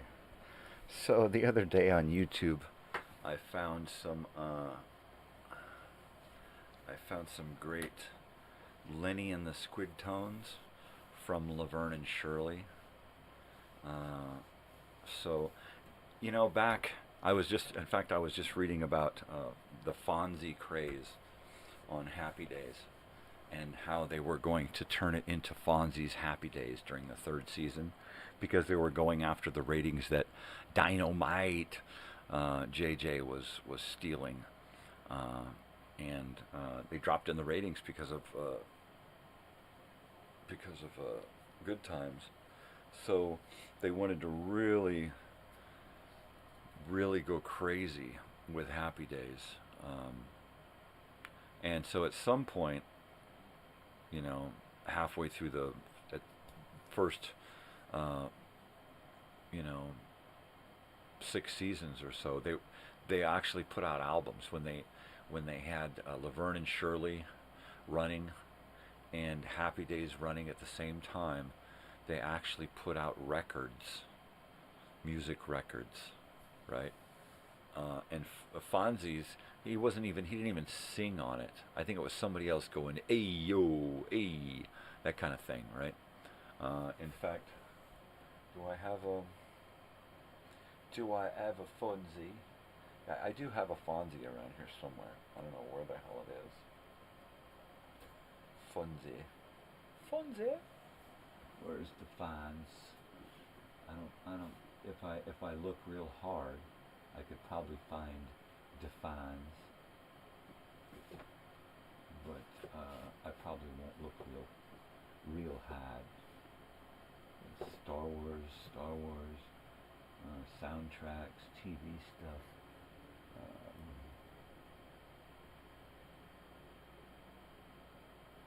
Yeah, it's a really cool record too. It's got Fonzie on the front and a leather jacket, and it's got an easel pop-out thing on the back of the record so you can stand it up on your shelf, right? It's crazy. And then Laverne and Shirley did one where they actually sing, and Lenny and the Squigtones did one, and that one, I think that one right there gave Michael McKean the chutzpah to do Spinal Tap, right? And while Lenny and the Squigtones was really, really, really, really funny and really great music, you could totally tell that the actor who played Squiggy, oh shit, now I can't remember his name. That actor, he wasn't really up to the challenge of being a singer. He was a comedian. He was a funny guy. He was a funny voice, and that was pretty much it. And under Michael McKean's tutelage, Michael McKean, who wrote all of the music and the words and everything for all of those Lenny and the Squigtone stuff, and really showed everyone that he's got the chops, the musical chops, right? I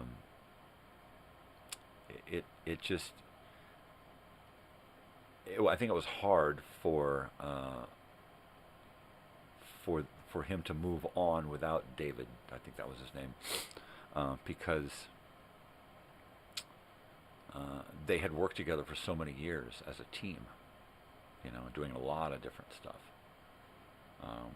writing comedy, performing comedy, making little shorts and weird little routines and skits and stuff. So at some point, Michael McKean moved on, and I don't. Other than Spinal Tap, I don't think we saw enough of Michael McKean and his music. I think that throughout the years, we should have seen more Michael McKean music, because he was really, really good with the guitar and the lyrics, especially the lyrics. I mean, he could really turn a phrase. So we'll have to look into that too, and see if there's any Michael McKean out there that we can dig up, other than Lenny and the Squigtones.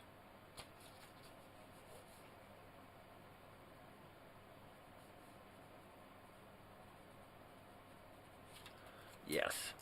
Yeah, that's right. Yeah, good old Lenny and the Squigtones. I've got the Laverne and Shirley on DVD, the whole eight seasons, I think is what it is. 6 seasons, 8 seasons. they don't air this stuff a lot on TV. You can't find it streaming unless you pay an exorbitant amount of money. You can't even find the second half of the series of Happy Days on DVD. The first 6 seasons you can find of Happy Days on DVD. I know because I have them. But the second half of the series, the other seasons after 6, you can't find on DVD. At least I can. I know because I've looked. So while I keep looking, somebody is going to have to hook me up with it if they happen to have it, because I'm sure it was released at some point, somewhere, somehow, some way, on VHS at some point.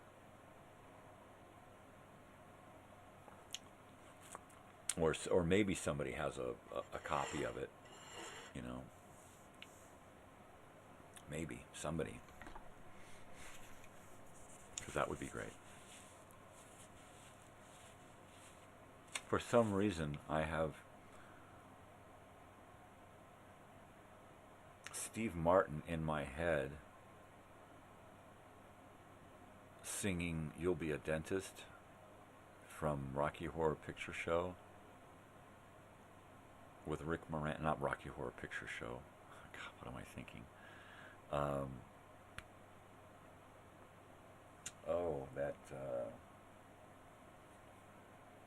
Shit. See, now I can't think of it.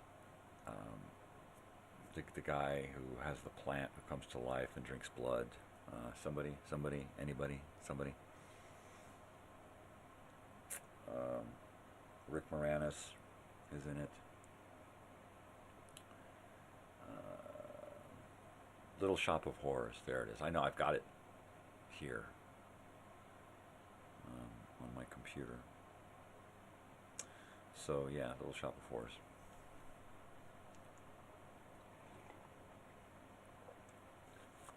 I don't know why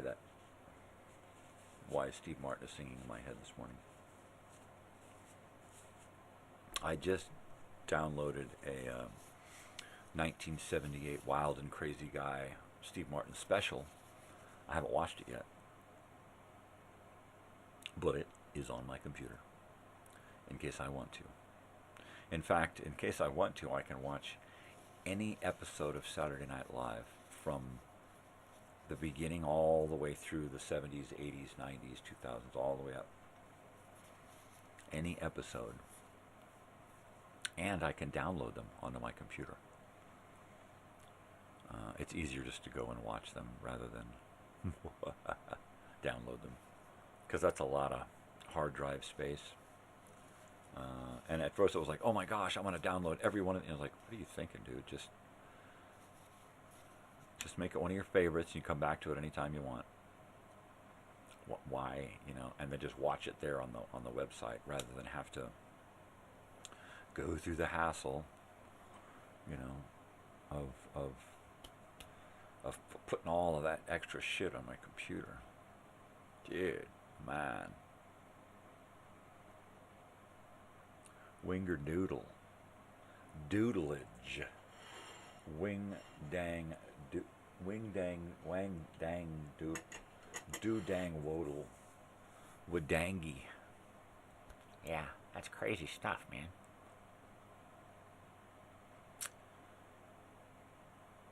Wow. It's far out, you know. Wow.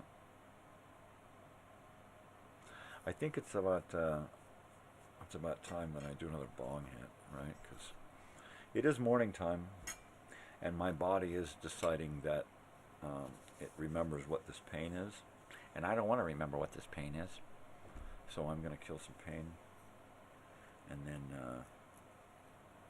let's see if we can do something this morning while we're just sitting here. What could we do? You know? What could we do? Anybody? Any suggestions?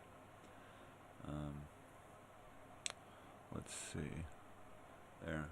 There's my room there. If y'all can think of anything we should do. let me know.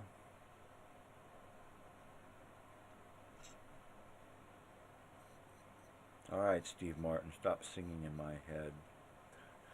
What the hell? And that's old, too, you know. Old shit. Old shit.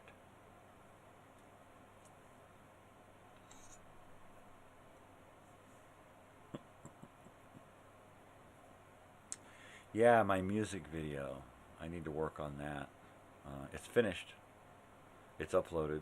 It's going to premiere soon. I think I'm going to push it a day early on the premiere, and I'm going to put it at 5 o'clock because that's when my evening stuff airs at 5. So it'll premiere live at 5. So there. So the 3rd, October 3rd at 5. Of course, I'd probably play it, I don't know, whenever, on any of my live shows here, like this morning. I could play it this morning. But nobody's interested.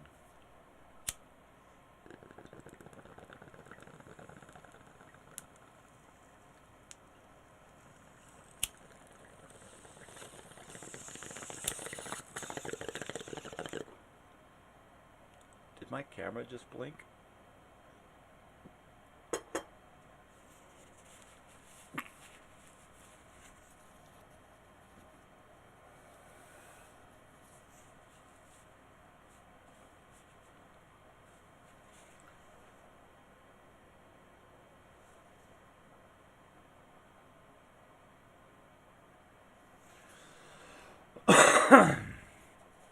Wow.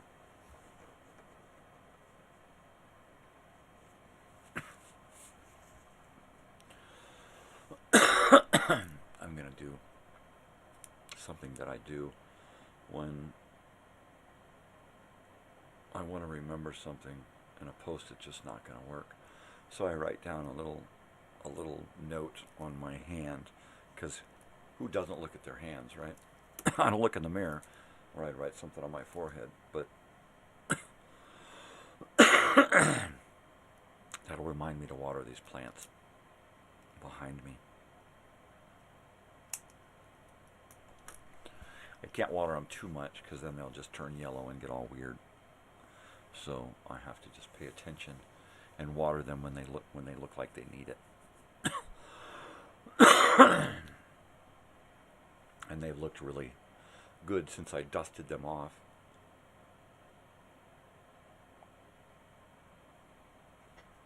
Yeah. All right, gonna heat up this coffee, and we'll talk about more television. Right. I'm gonna grab a TV guide and we'll check it out.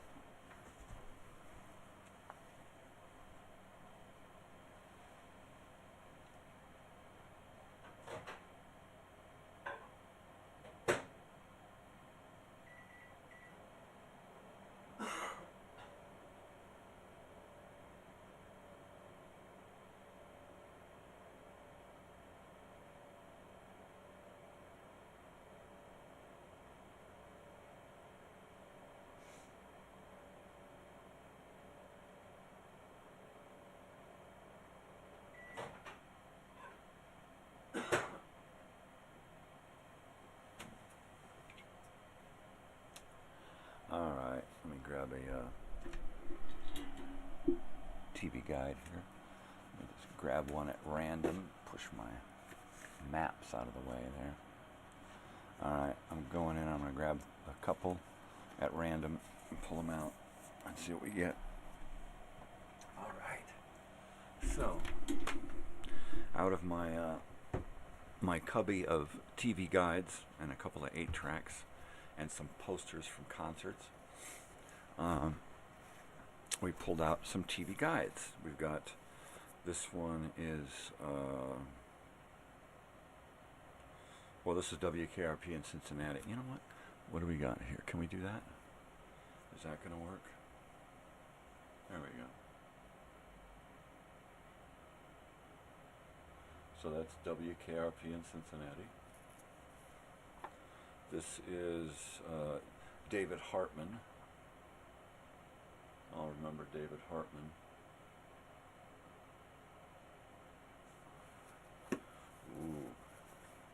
Ooh. Nice. This is a great looking one. Battlestar Galactica. Isn't that beautiful? That's freaking beautiful. Alright, and then here are two of my favorites.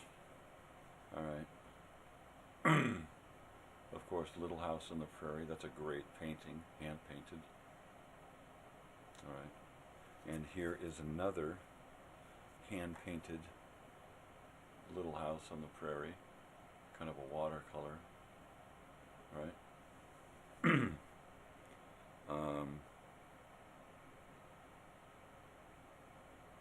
Yeah, beautiful. So which one are we going to look at? I want to look at the Battlestar Galactica one. That's the one I want to look at. Right? So I'm going to take and put some of these other guys over here.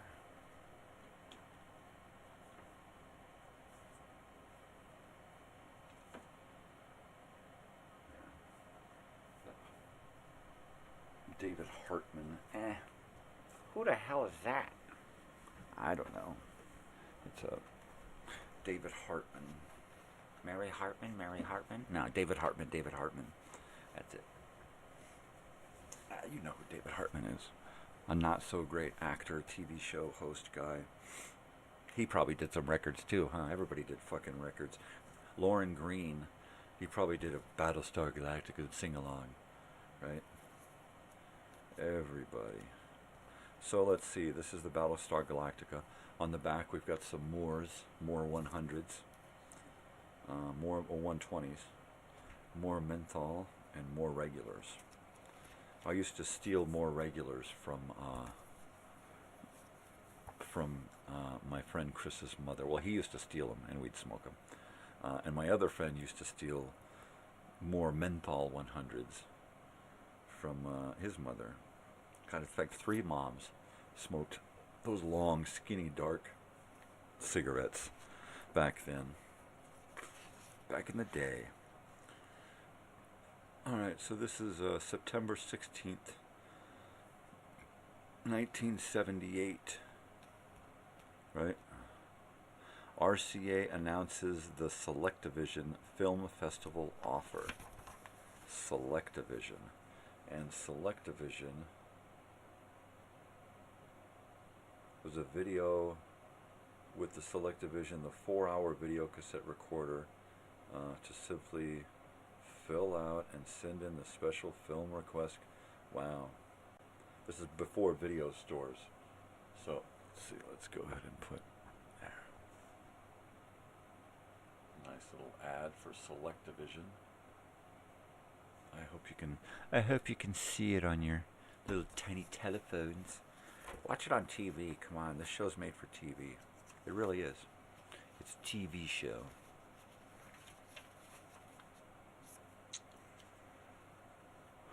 Let's see. We're going to look at Velveeta recipe.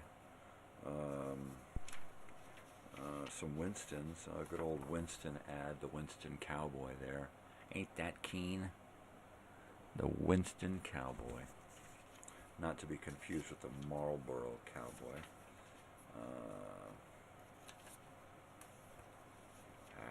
Jeez. Ooh, look at that Oscar Mayer ad with all the little packages of meats, right? Those are some meats. Old-fashioned loaf, summer sausage, luncheon meat, Canadian-style bacon, liver cheese, salami, chopped ham, olive loaf, bologna, honey loaf, the variety pack. Oh, how many of you guys would get the variety pack and be left with the olive loaf and the pimento loaf at the end, right? Pickle and pimento loaf. Kato salami. Yeah, oh man, these were my horrible favorites. Horribles. Hard salami, picnic loaf, beef bologna, cooked ham. Oh yeah. Back day when luncheon meat meant ham and cheese, bologna and cheese. Pretty much the basics. And then of course there was budig, where it was like, ooh, let's do budig because it's like these little slivers. You know, it's like, oh, that stuff was horrible processed crap too. Ooh, now here's a good ad for Atari. There's a good little Atari game there. Let me go ahead and pop it up on the other one, see if we can see a little bit better there. Atari. Yeah, a little Atari game there. And a little tiny TV. I think I have a TV similar to that. Pall Mall Light 100s. Ooh. Oh yeah, join the Army. Go to Europe. There you go. Here's Army opportunities. Do you think if I send this in, I'll get drafted into the Army back in 1978? Wouldn't that be heavy? 10 years old, 1978. I get a draft notice. Yeah, but you signed up for it. Yeah, but not until the future. All right, let's find. Ooh. Okay, so we got Saturday mornings. Ooh, on CBS. All new Popeye Hour, the Bugs Bunny Roadrunner Show, Tarzan and the Super 7. What the hell is that shit? Wow. Huh? And then, so that was CBS ABC All-Star Saturday. Boy, they were going. All new Pink Panther, Scooby-Doo, Where Are You? Fang Face, Challenge of the Super Friends with Batman and Robin and Superman and Wonder Woman, and then the Scooby's All-Stars. Wow. For fun and excitement, it's as easy as ABC. Ooh, that's good. Who thought that one up?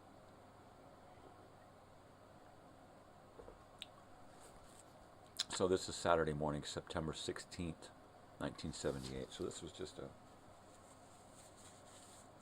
literally a couple of weeks ago. Yep. Let's see, the Contest Kid. All right, I'm going to come back. Here I am. I'm back. The Contest Kid, Bert Harvey. What the hell is this? Oh, but Harvey. That's not Bert Harvey. It says Butt Harvey. Harvey's butt? I don't know what that is. 11 a.m. Weekend special. The Contest Kid, Patrick Peterson, and John Williams. John Williams. Not that John Williams. Hell no. Saturday, we don't care what college is doing. What are the National Chevy Week calls? Shirley MacLaine, September 21st through October 4th at the Nugget Hotel Casino. Wow, that's cool. It's not a drug. It burns away fat 2 times faster than diet, 5 times faster than exercise. Yeah, buy it, buy it, buy it. But they cut the bottom of the thing off so you don't know where to send the thing to. All right, Disco Baby Chips gives birth. Oh wow, I just saw this episode of Chips literally the other day. That's awesome. Good times, good times. Temporary layoffs, good times. Easy credit rip-off, good time.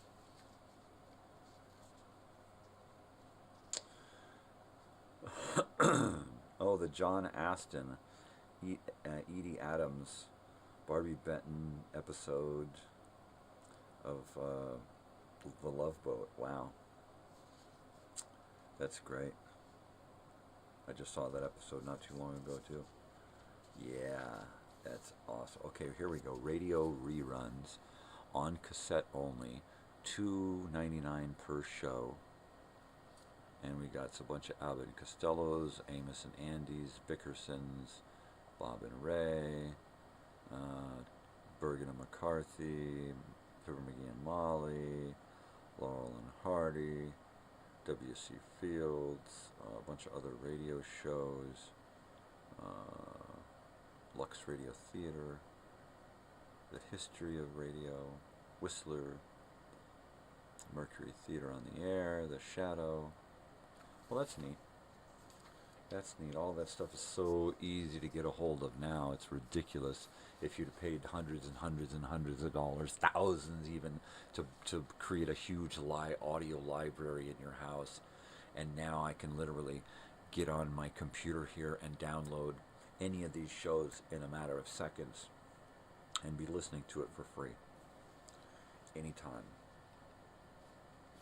That's today. Let's see what is happening on Sunday.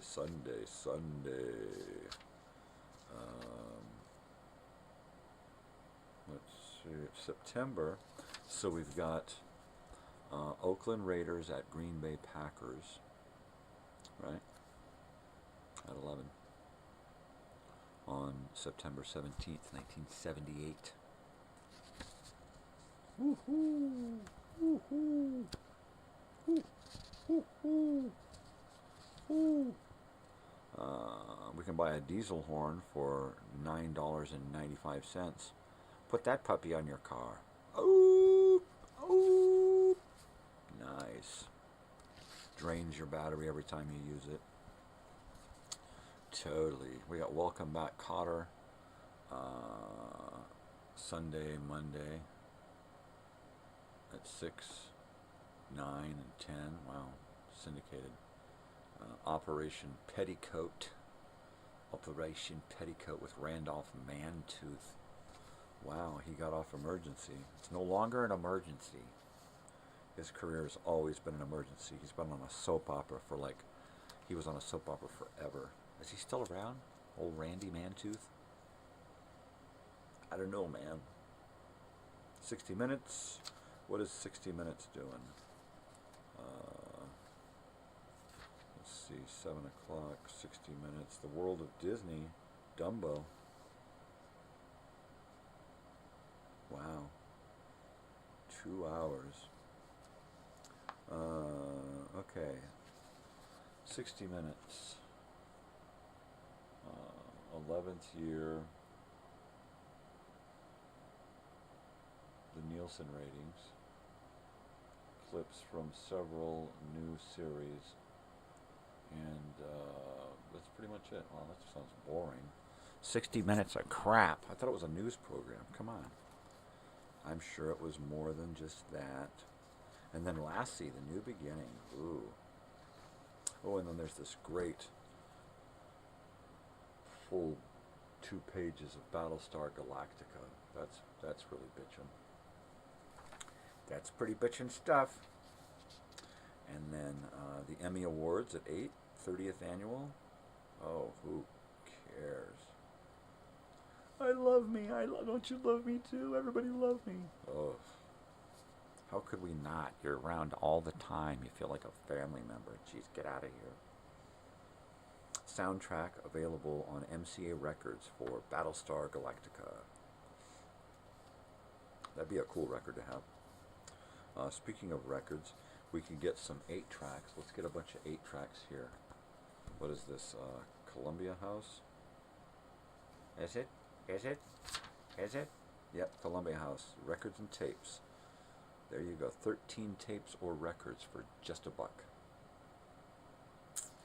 Oh, that's a lot of 8-tracks, man. Boss Skaggs. Down to Then Left. I got that on LP and on 8-track. Paul Anka. Times of Your Life. I think I have that one on 8-track. I have so many 8-tracks that there's a good chance that I have most of these 8-tracks here.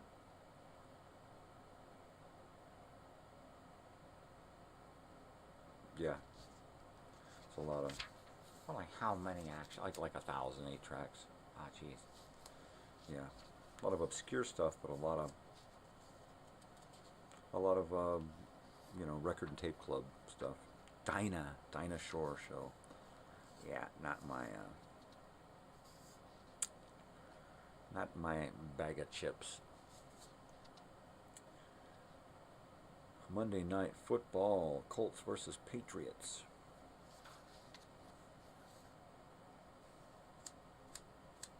See, now I got Good Times theme going through my head, which is better than that dentist song from Steve Martin.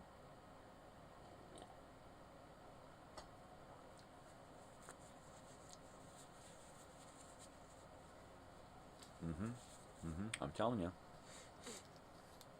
Shit happens. Alright, WKRP in Cincinnati. Nice. Tune in, baby. 60,000 watts of laughs. Tune in and flip out. Far out. Any 4 books for $1. Wow. Anything good? Vidal, Gore Vidal, he's got a book. Kalki. Eye of the Needle. The Plague Dogs. What is that? Is it sci-fi? Alright, there's some more books here. Sandlot Peanuts. That's one that would have interested me.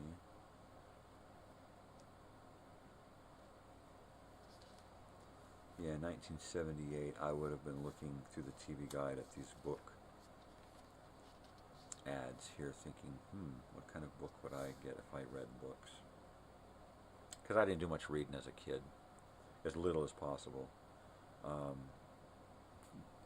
Took a header out of a tree when I was,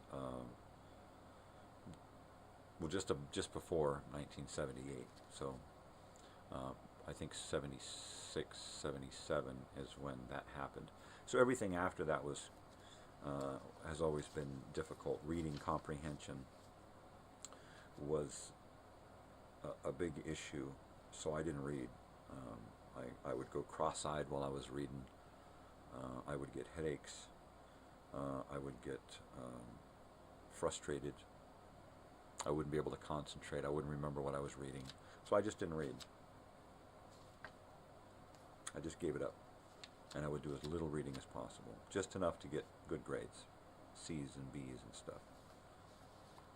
When I started to give a shit about school. But there was a point where I just, a couple of years there in the late 70s, early 80s, where I just didn't care if I failed in school.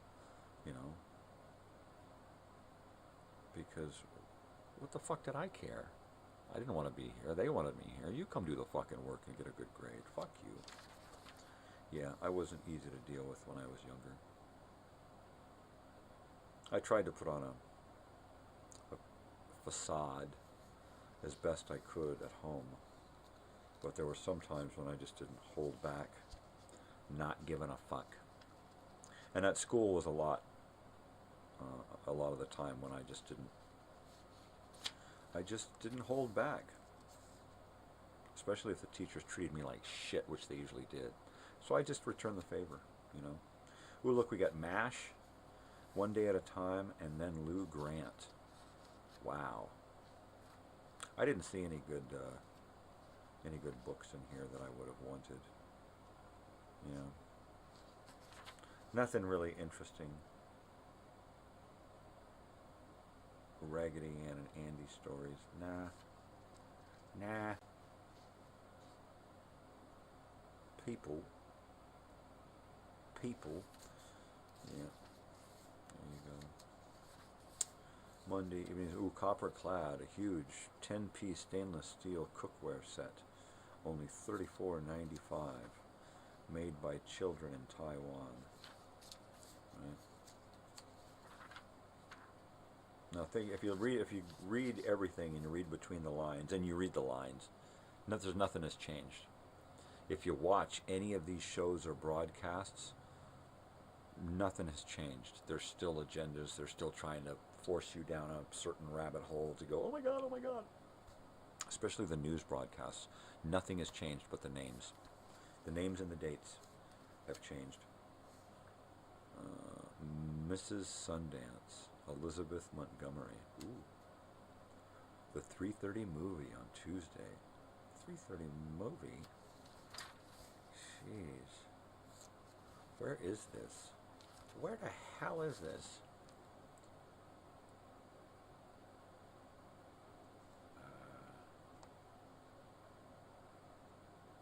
Where are you? Where are you? Where are you? Where are you? Where are you? Where are you? I thought it would usually tell me the area. Where are you? Where are you from? Where you from? Where you at?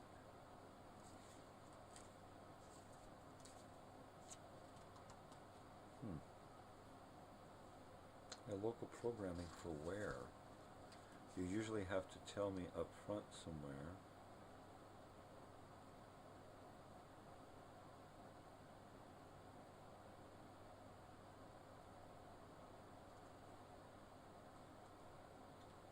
You should tell me right there. Local programs, week of September 16 through 22nd. You should, volume 26, number 37, September 16th, 1978, issue number 1329, but it doesn't tell me what frickin' area. Is this actually Hollywood, California?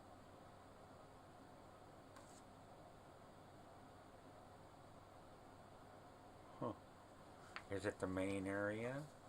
I don't friggin' know. Nobody told me shit. Nobody told me shit there, buddy. Alright, so now we're on Tuesday. Tuesday. It's bloody fucking Tuesday here. $6 Million Man is at 6 in the evening.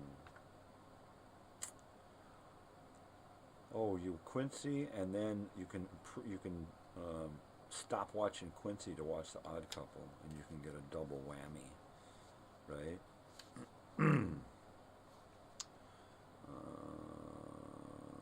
Yeah, let's see. Little House on the Prairie at 7. Ooh, Dick Cavett. Joseph Mankiewicz. That's neat. I don't know who the hell that is. Hollywood Squares.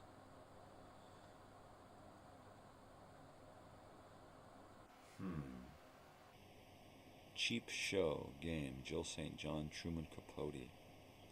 Celebrity guest Dick Martin hosts.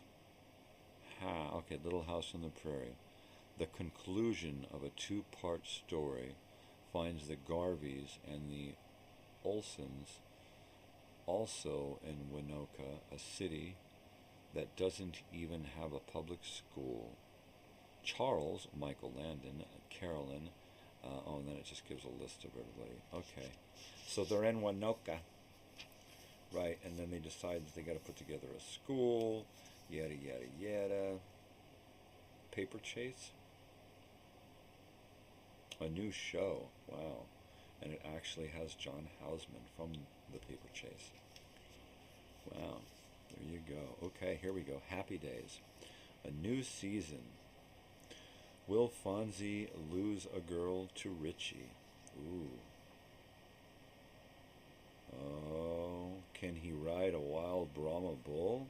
And can he rope the pretty cowgirl who has her eyes for Richie? Ooh. She's not amused by his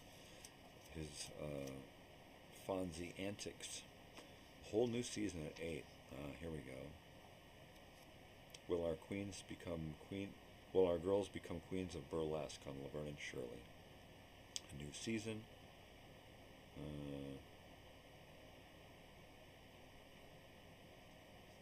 Okay.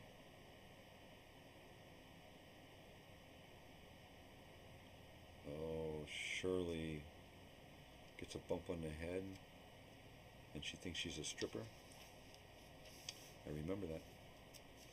The shootist. The shootist. Yeah, shootist. Ron Howard, John Carradine, Richard Boone. The shootist. Right on.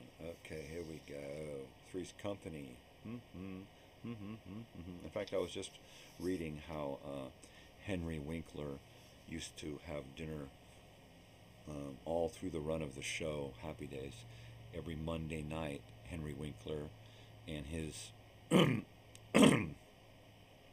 his fiancée and then wife would get together with Ron Howard and his fiancée and then wife and have dinner on Mondays, because it was a night where nobody was out doing anything in L.A. and they could get away with checking out new restaurants. They couldn't hit the same place twice, of course, but they could check out new restaurants and avoid being recognized because it was Monday night. And they said that later on, Three's Company star John Ritter and his wife joined their Monday Marauders group, and they would go out and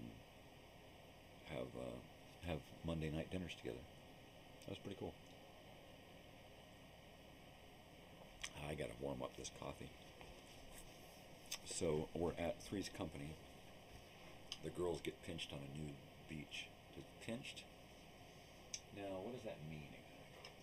Do they get, like, woohoo? Do they get goosed, or do they get pinched by the cops? We'll have to see. Let me check the dog for them.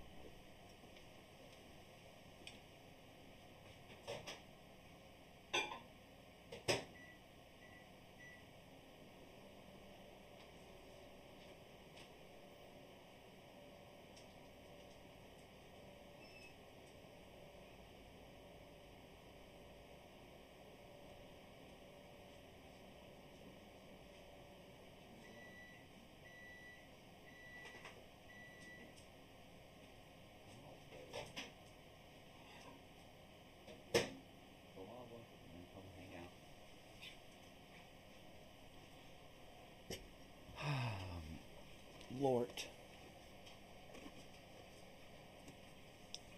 Well, I really like this Battlestar Galactica cover. I mean, it's a little old and faded and worn. It probably looked that way shortly after they got it. But it's great artwork. Richard Hatch. It doesn't really look like Richard Hatch. Looks more like Roddy Piper. But it's good, yeah.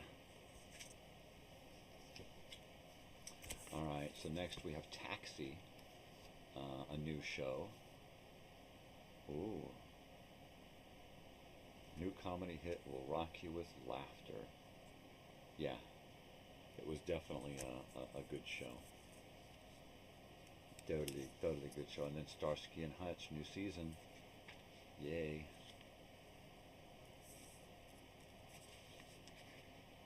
Totally Hogan's Heroes late at night. Getting Straight. Elliot Gould and Candace Bergen. Huh. I don't know about that. Ooh, Jeffersons. I know about that. That's good stuff there. 8 is enough. New season. 8 is enough. A new season. Will the family accept Abby? I just said that. Abby suspects Tom is having an affair. Young Tom is having girl troubles of his own. And the whole family is going bananas. Of course, they can just say whatever they want. They're all bananas. They're a bunch of kooks. 8 is enough, man. Why you gotta have so many kids? Jeez. And then we got Charlie's Angels, new season, with Farrah Fawcett Majors as a guest star. Yep. Race car driver she is. And then Vegas. Ooh, check that out. Premiere episode with Robert Urich and also starring Tony Curtis. Wow. Guests Maury Amsterdam, Dane Clark, Christina Ferrar, Vic Tayback and Abe Vigoda. Well, of course, it's Vegas, so they gotta bring in the Vegas faces, baby. Vegas faces, baby. Gosh, ain't that swell? Good old Bob Urich. Okay, here we go. Here's a premiere, a new show, In the Beginning. And it is McLean Stevenson from MASH as Father what's-his-face. Yeah. Priscilla Lopez, Jack Dodson. Gosh. And then, a movie. Are You in the House Alone? Yeah. Okay, well, lock the door and take care of yourself. Call me if you need anything. Gee, thanks.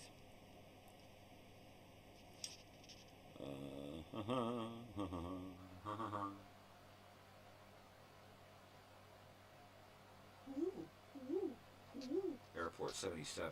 Ooh, that's a good one. I like that one, yeah. Airport 77, yeah. Isn't that the one where the plane explodes or some shit? Or is that Airport 75? I think Airport 77 is the one with JJ Walker in it. Yeah. That's the one with the Concorde, super fast.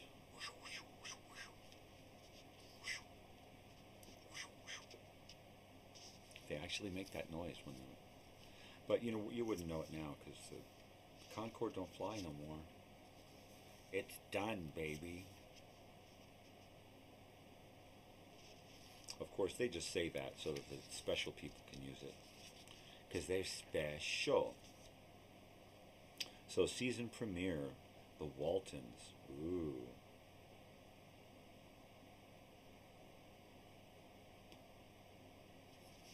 Oh,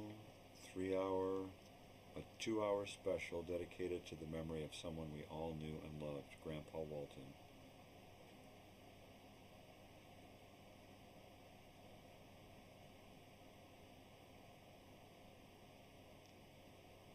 Wow. Wow. So does that mean that Grandpa Walton dies?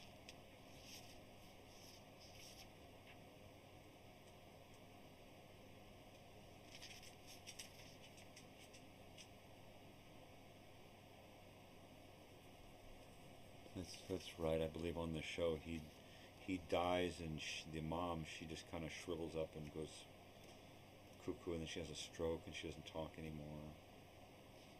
Am I remembering that correctly? The Waltons? Ah.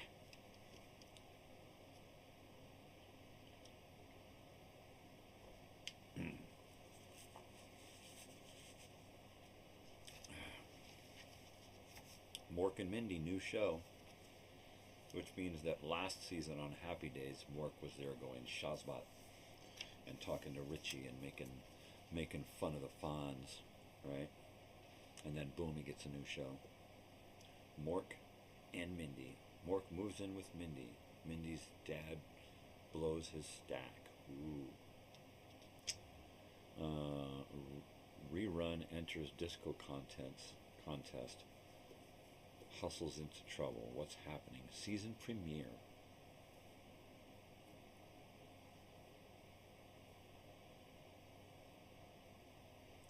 Oh, 78.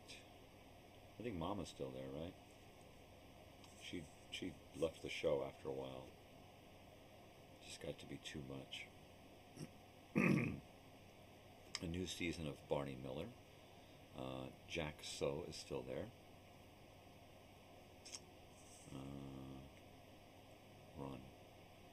Ron Glass, is that his name? He's still there.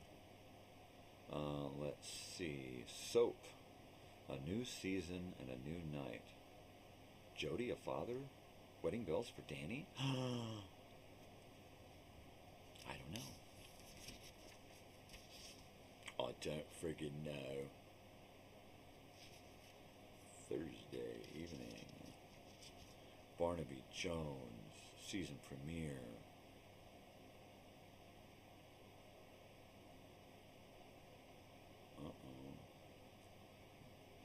Blinded Barnaby tracked by a cunning killer.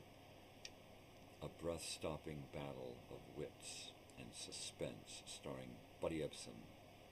Also starring Lee Merriweather and Mark Shera. You know what? We just watched this episode not too long ago. The Blind Barney episode. Ooh, here we go. Family. The Lawrence family gets a brand new member. Introducing Quinn Cummings of Goodbye Girl as Minnie. Minnie. Oh, Annie. Minnie. What the fuck? Why did I say Minnie? Minnie. So Annie. That's that little... Oh, that's that little girl, that actress. Yeah, she's good. I remember her. That's because Christy McNichol, Buddy, is that what her name was on that show? Buddy? Yeah, she started to grow up. So they needed another youngster on the show. That show was really heavy. Seda Thompson, James Broderick, Gary Frank. The parents on that show were really old school, just steeped in old timiness. I mean, they had a lot of drama, and I don't remember seeing a lot of parental drama on a lot of shows. It was usually the kids and funny stuff and, lighthearted stuff. Parents rarely went through things. There was no comedy to mine there. But Family was a weird show. Kind of a strange hybrid of a show. Meredith Baxter Burney. I think she got married to Bernie at some point during the show, didn't she? Rookies, Big Valley, Captain Kangaroo. The Morning, Sunrise Semester, English, Language Arts. Wow, that's cool. I remember those. One Night in Lisbon, Fred McMurray, 1941. Yeah, so 4 a.m., there we go. So over to 6, what's New Mickey Mouse Club? That's cool. That's totally cool. Oh, my neck is starting to hurt. I think it's time to do a bong ski.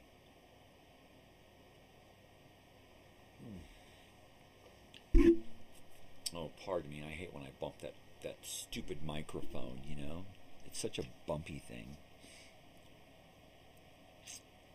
Liars Club in the morning. Romper Room. Mr. Rogers. Banana Splits. Captain Mitch and Friends. Popeye. Cartoon Town. Fred Flintstone and Friends. See, Good Morning America, David Hartman.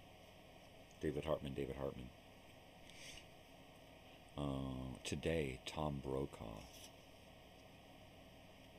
Now, what was that show that used the theme, Here Comes the Sun by the Beatles? What was that morning show that used that? I used to love hearing that in the morning on that show, just that little... Yeah,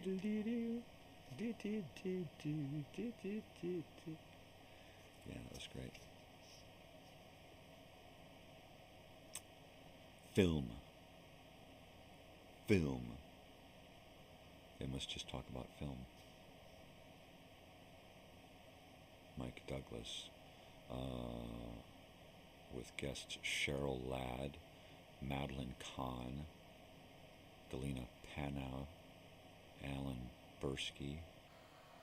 Wow, and the Manhattans.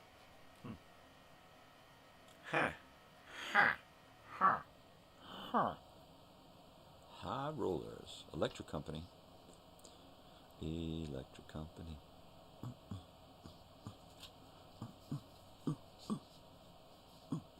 Ooh, Happy Days. Richie is asked to squire a visiting businessman's daughter. Ooh.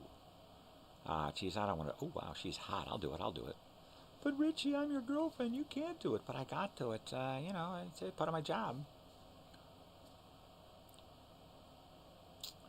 There you go. The New Zoo Review. Ah, now there's a good show. I used to love the New Zoo Review. Great stuff. Great, great stuff. Let's see, Mike Douglas is joined by Dom DeLuise, England Dan and John Ford Coley. Wow. That is pretty cool. And a couple of other people. Ow. Paul Anka and Dom DeLuise and England Dan and John Ford Coley. That's a great. I'd watch that. I'd totally watch that. Would you watch? I'd watch it. All right, enough of this Friday morning stuff. Let's move on to Friday night. And we've got 8 o'clock, Wonder Woman. Oh, yeah, season premiere.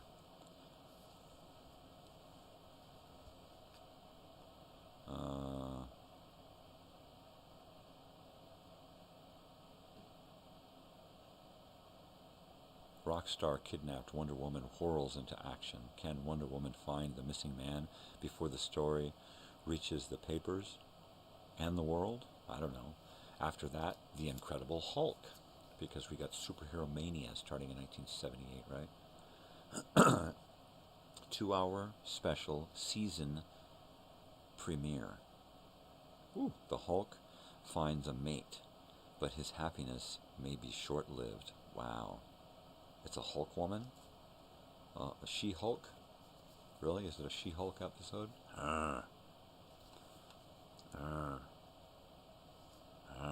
Alright, what do we got here? Donnie and Marie. Special guests Bob Hope, Olivia Newton-John, Casey, and the Sunshine Band.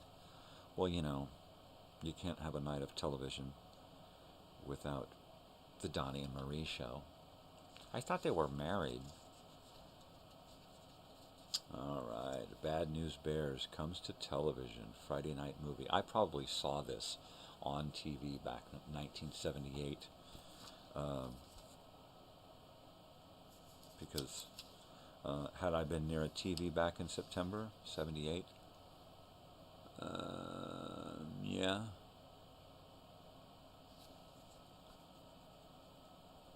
Possibly. Possibly not. Possibly not. Yeah, he's probably living in a van down by the river. Ah, crossword. Nobody did the crossword. Wow, that's a first. Usually all of these have the crossword finished. Bedouin, one across. Monk. Nicholas on 8 is enough. 5 across, 3 letters. What's that kid's name? Ah, shit, I don't remember the actor's name. Co-star of Barney Miller, 8 across, 4 letters. Yeah, I could sit and do this, but, you know, who would I get to do my show? Super Stakes. You can win $100,000 in cash. Ward's Credit Card Security Service. Okay. And then it gives you a bunch of crap here to tell you how to do it. We got Bel Air cigarettes.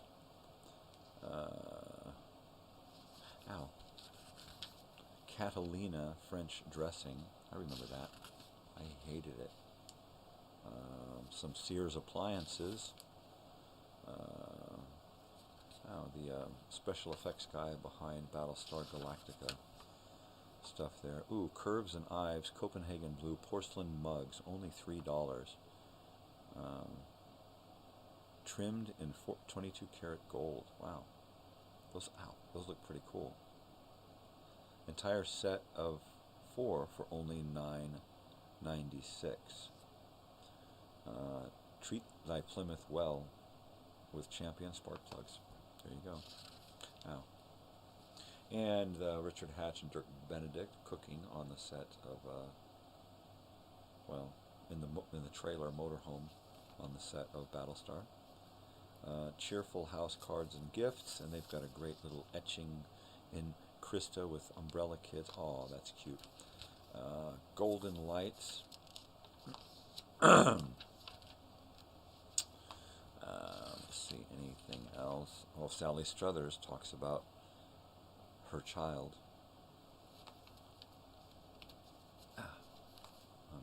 I'm getting pummeled with pains here. Bell System. Dinty Mo beef stew. That's a good ad right there. A big old heaping scoop of spoonful of Dinty Mo, all close up and hot and steamy and chunky, and ow, it gives me pains. No, but I know it is giving me pains. Wow, RCA Music Service is having a 1-cent sale. Any tapes and records, any 6 for 1 cent. 8 tracks, records, or cassettes.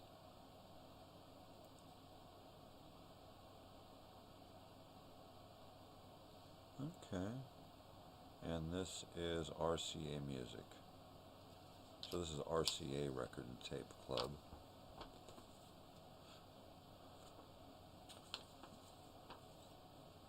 Peter Frampton, Casey and the Sunshine Band.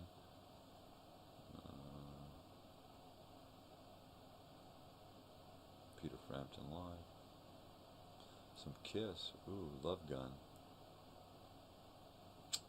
So there's a little thing, something for everybody here.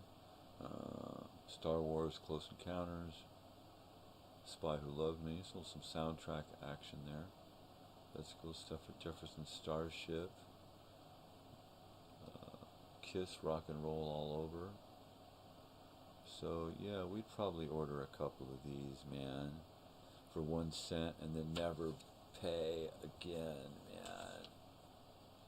Keep sending me cheap stuff, man, 'cause I'm not gonna pay for it. Yeah, man. Alright, well, that's the Battlestar Galactica episode of the TV Guide. That was fun there. I'll have to switch it out for something else and check out something else. Oh baby, am I still here? Am I live? Hello? I probably need more coffee. Yeah.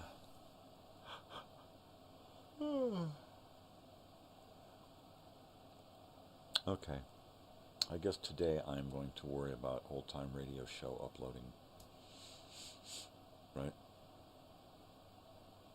And do that. And get as much of those done as possible. And start looking for some October Halloween-themed educational films stuff. I want to save a few elements for my video time machine around the same Halloween. You know, I think Halloween is Thursday, so Friday night. I don't know, will I still be doing Halloween stuff on the 1st? I don't know. Just have to figure that out.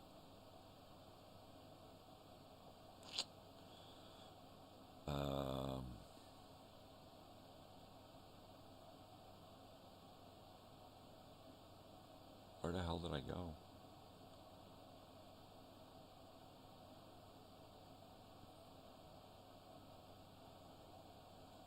Oh, that's where I went. I slipped into pain. Sorry. It has a way of just taking everything over, right? Pain. Sometimes everything will be going along fine, and then I'll find myself going, just drooling, just being pummeled by pain. That's like, oh, what the hell?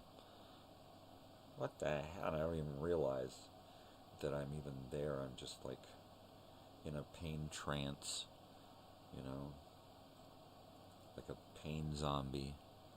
Ow. Ow.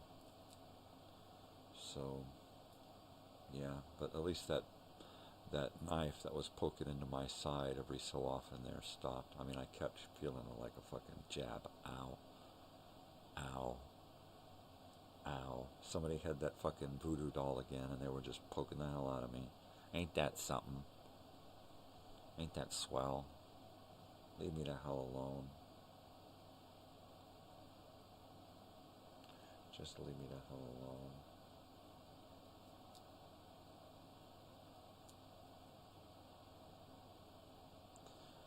Yeah.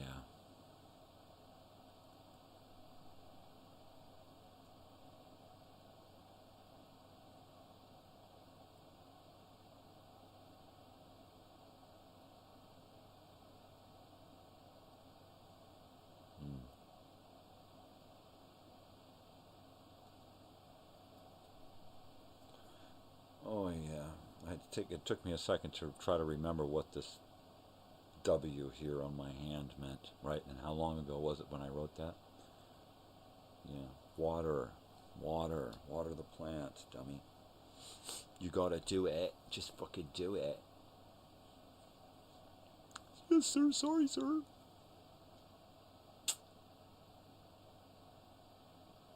Oh man. I'm rocked, man. I'm just totally rocked.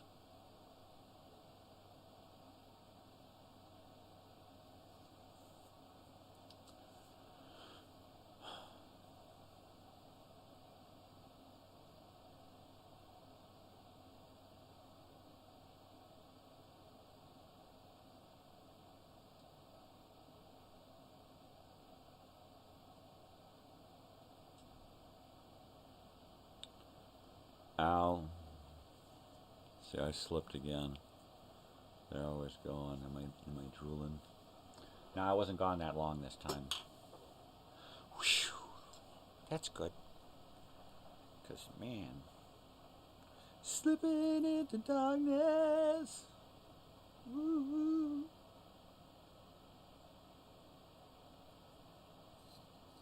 I was. Yeah. Yeah.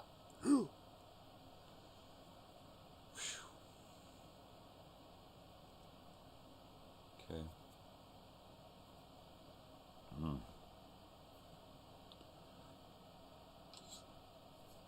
That old saying, it couldn't get any worse. Right. It usually does get worse. Are you kidding me? It's going to get ugly. It's going to get horrible. I can count on lots of pain.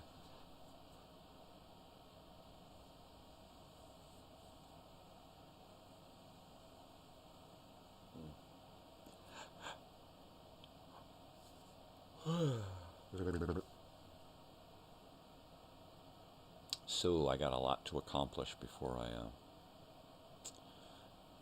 slipping into darkness. You gotta do what you gotta do, baby. So when everybody's gotta go, ain't no stopping it. You can try to postpone it, but you can't stop it.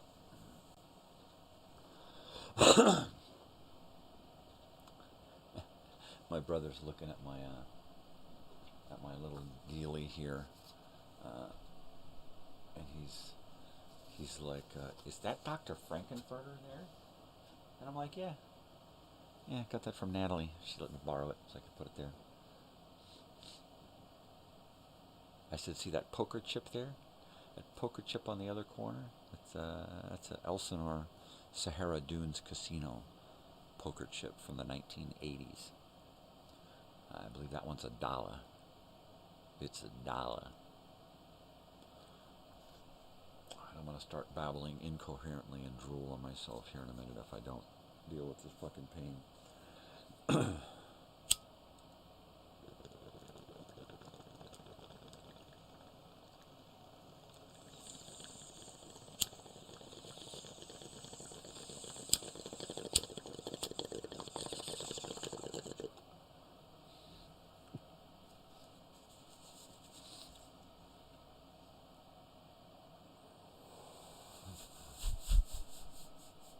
Woo woo!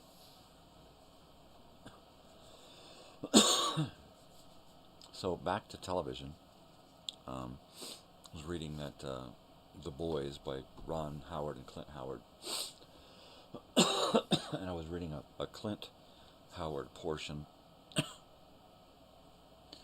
And he was talking about how and why he used marijuana, right, when he was young. And it was very similar to the reasons why I used marijuana starting at a young age. The only thing was that he did it to hide from having to deal with emotions like not having a girlfriend and not being able to get a job and changing so much physically from puberty that he was just unacceptable in Hollywood. And so he was just smoking to escape, right? Whereas I was kind of smoking to fit in. You know, I was smoking so that I could get along with people, so that I could deal with my emotions, so that I could feel like I was an acceptable looking human out in the world. You know, so it was a really weird thing. But I'm still kind of waiting to see where he goes with this whole marijuana experience as a kid. I'm going to hook up some more coffee here, because I can, baby. And I'll be right back. So don't go anywhere, because if you do, then I'll have to come look for you. Don't make me come looking for you.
I got me coffee. It's hot and it's fresh. Fresh and hot. It's hot and sweet.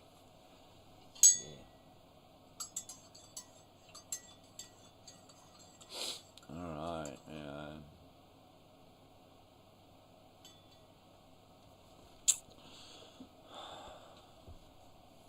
I'm starting to feel the urge to play the guitar and stuff again. The only bummer is that I haven't had my dental stuff taken care of yet, and I know that when I do, I'm not going to be singing for a while.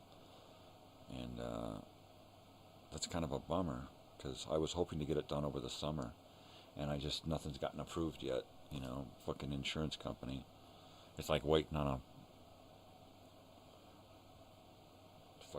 pull a tooth. I mean, it's just horrible. It's just fucking horrible. You know, like I got enough fucking issues that I need to fucking worry about my teeth too. But, you know, it figures that it all happens at once, you know, and everything just kind of all comes together and attacks you all at once. Like I said, it ain't going to be pretty, and it'll probably all just fucking snowball out of control at any time. So, not looking forward to it, not going to run from it, but what are you going to do, you know? What are you gonna fucking do? What are you going to do? Nothing, that's what. As much as I can, as long as I can. That's what I'm going to do. Even if it's just me sitting here posting these old-time radio shows and doing my live stuff, you know. This show here is the most important thing that I'm doing for me, because it gives me a chance to you know, to record me, to get me down so that later on I'm still around in whatever fashion, however many episodes is possible. Right now, this season is over 100 episodes. The second season was 36 episodes. The first season was 32 episodes. So at some point, probably before the end of the year, I will reach 200 episodes ish, because I've got a few dropped episodes. But you know, hey, I'm happy with it. It's real. It's reality. You know, I laugh, I cry, I scream and rage. You know, it's real. Really real, man. So,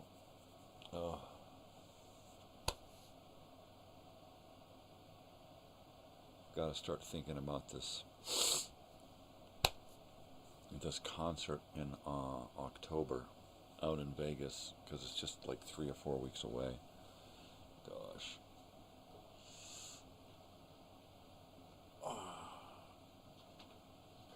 So that's important. In fact, here's the post-it, and let me put it here where I can see it specifically. Hey, baby, you need some water? You want to go outside? What do you want, sweetheart? Let me take care of my dog here. You need some more water? Huh, baby?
Dogs, tedious.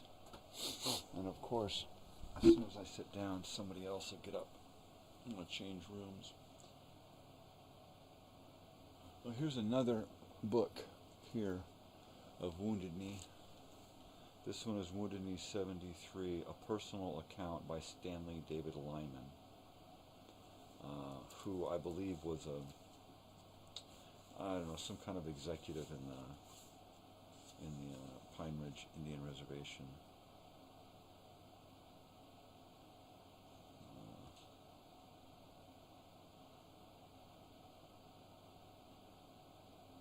Wounded Knee 2.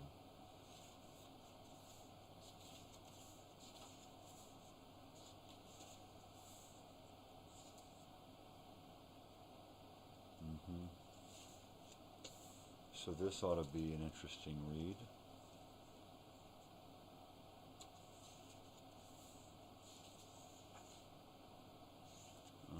It's got a lot of pre-Wounded Knee 2 information in the introduction, which is pretty lengthy. And then, sheesh, we get a map. Wow. And the diary. Wounded Knee and Environs. So Pine Ridge Indian Reservation. Pretty frickin' small.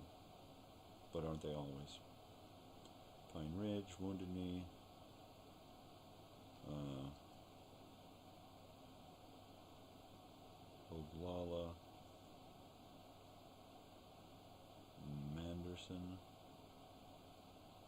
Porcupine. Oh, I remember Porcupine. Danby. Long Valley. Well, where's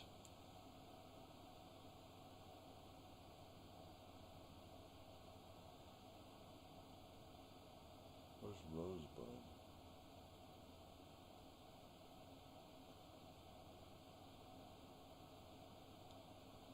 I believe it was. Oh, is that it? Yeah, there's Rosebud Indian Reservation. Way over there. February 22nd, 1973.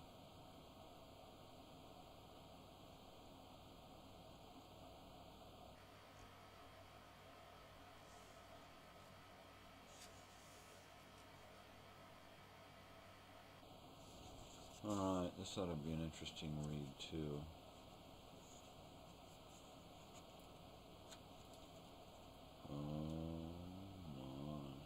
Oh my.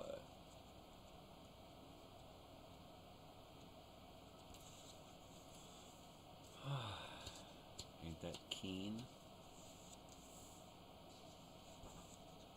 And this is just a daily diary. This guy kept a fucking diary here of every important day, every day or so he would write in this diary. So that's going to be an interesting read. So I got a whole lot of stuff to read about Wounded Knee. There's that dog barking. Be right back.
You goofball. Come on, Sam.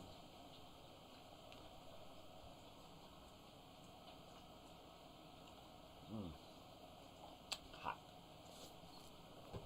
Sweet and hot. All right.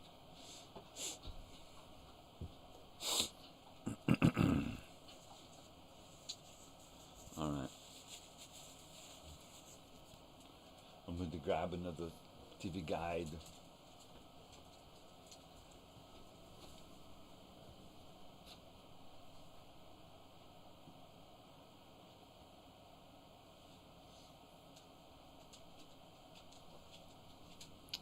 So here we go. Another TV guide. This one is the four men there from WKRP in Cincinnati, and Camel Lights on the back. Ooh, Camel Lights. Try the solution. Camel Lights. Satisfaction, only 9 milligrams of tar. Come on, Sam. Come on. Come on. Sam. Oh, he's gonna make me open another door. Tedious. Okay, come on.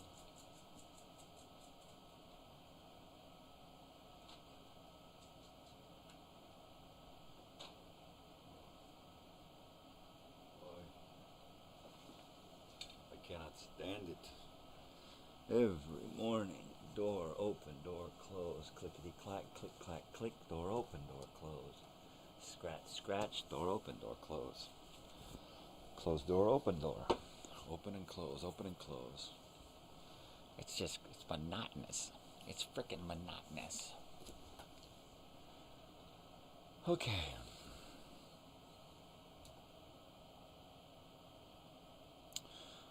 So yeah, at some point I want to do something on Wounded Knee because my father experienced a portion of that. So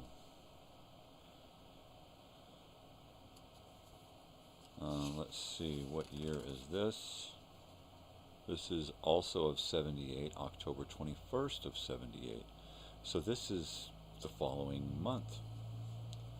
That's great. October 21st, so this is not Halloween. It's not bloody Halloween. Rescue from Gilligan's Island. Oh my goodness.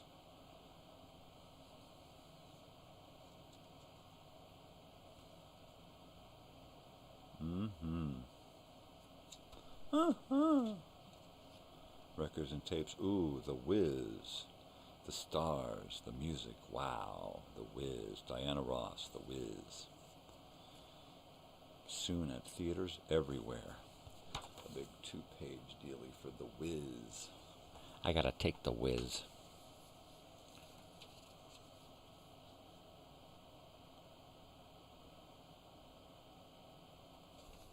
Yeah, baby. Yeah, baby. Yeah, baby. Yeah, baby. Yeah, baby. Ooh, ooh, ooh, ooh, ooh, ooh.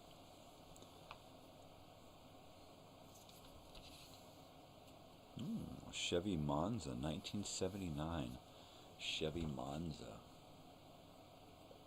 You can't see it, can you? Well, get on your TV. Get off your phone. My goodness. Sir Laurence Olivier.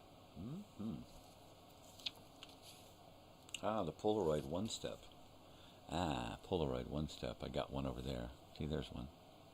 There's one right there. That's a Polaroid one-step.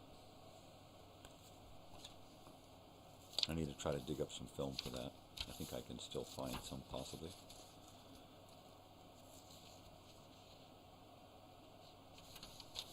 Whoop, whoop.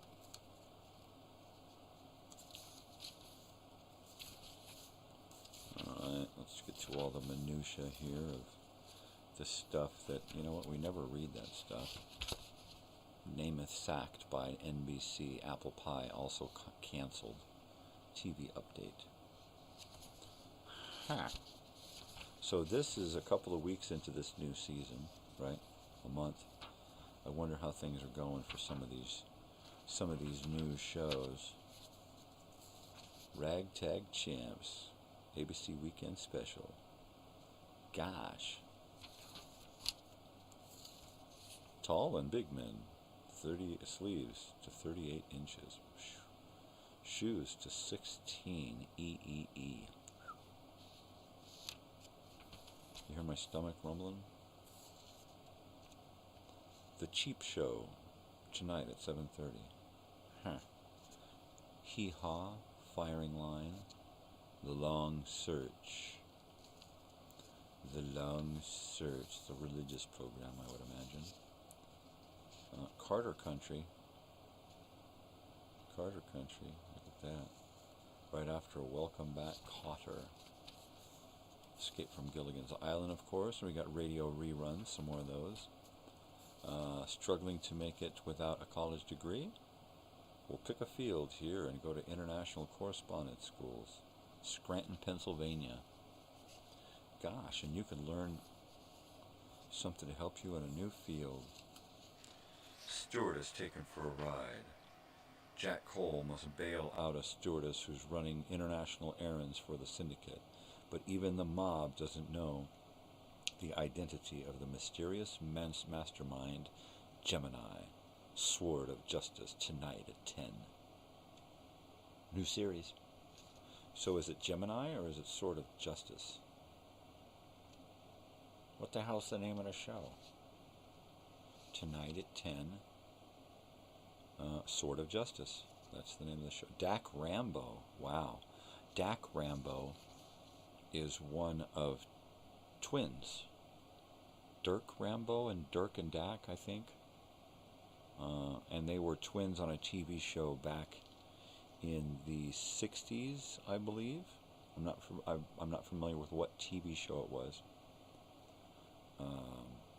But I believe Dak Rambo is the one who decided to keep his acting pursuits alive.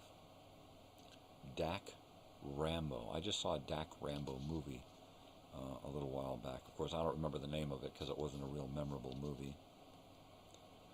But, yeah, good old Dak Rambo. And I believe he had a twin Dirk and Dak or something like that. Something to that effect. I read it in a book.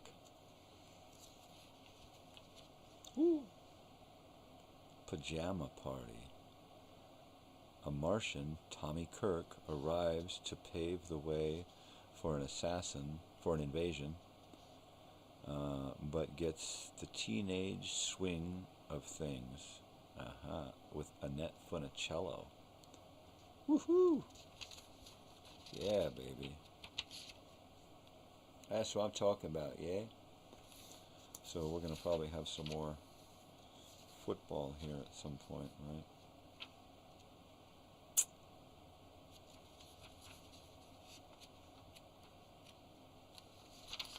What else? Are they talking about it? Are they talking about it? Are they talking about it? Real People, a look at the life of Flathead Indian Johnny Arley and his work as a tribal spiritual leader. God, I love that show. I love that bleeding show. Okay. Oh, more Donnie and Marie. Superstars on stage at the Ohio State Fair. Debbie Boone, Pat Boone, Bob Hope, Donnie and Marie, Osmond Brothers. Oh, because the Donnie and Marie, right? Charlie Pride, Eddie Rabbit, Kenny Rogers, Sha Na Na, Tavares, all right. Dottie West, cool.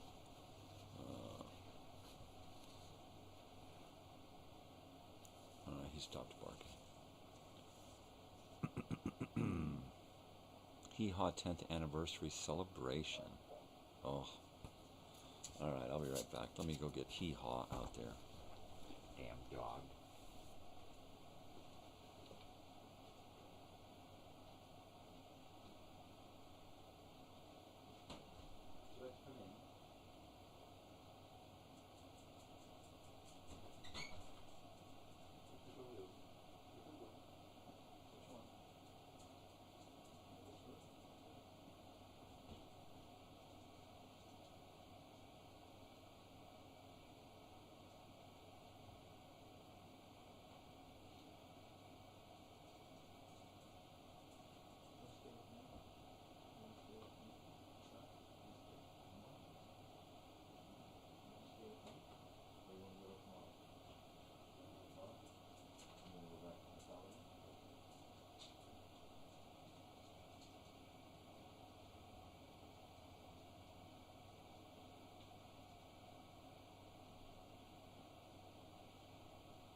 Well, that won't be the last time I get up.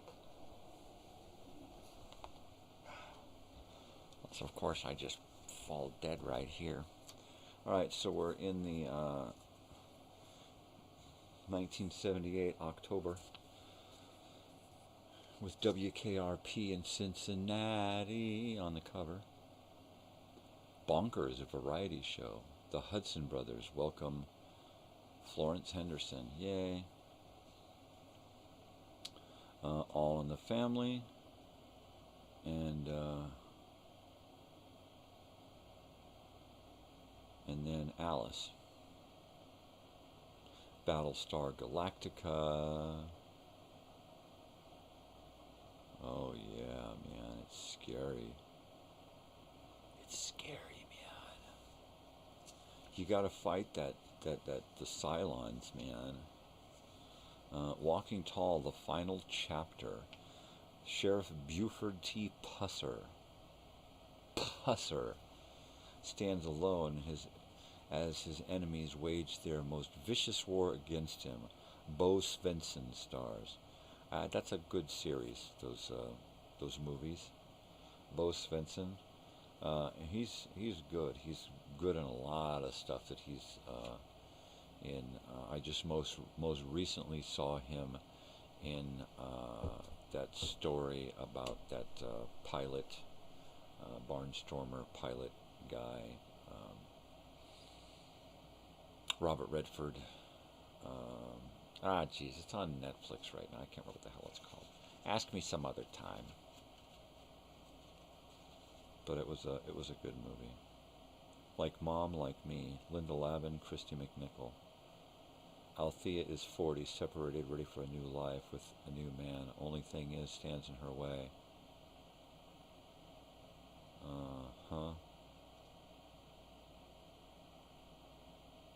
Yep.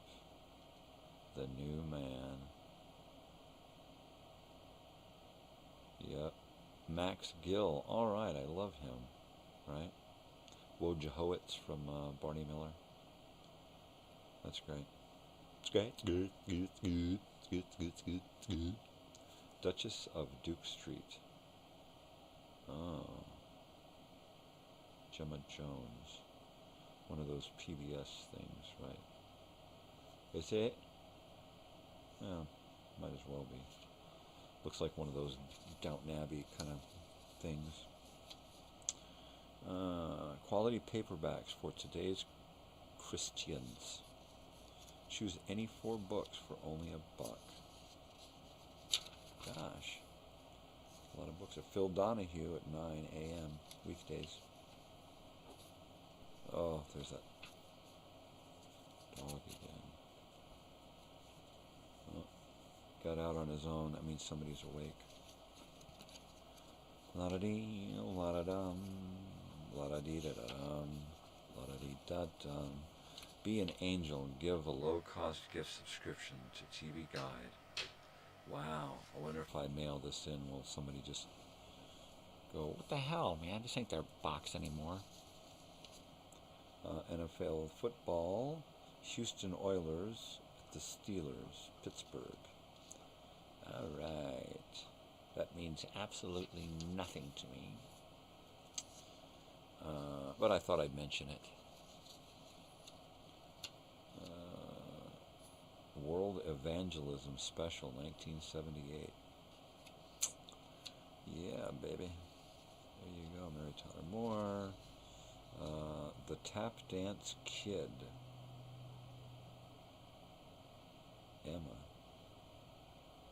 Emma. That's Danielle Spencer, the girl from What's Happening. Huh.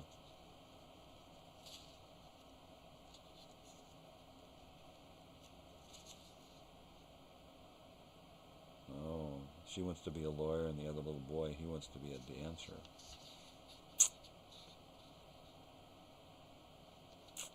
That's cool.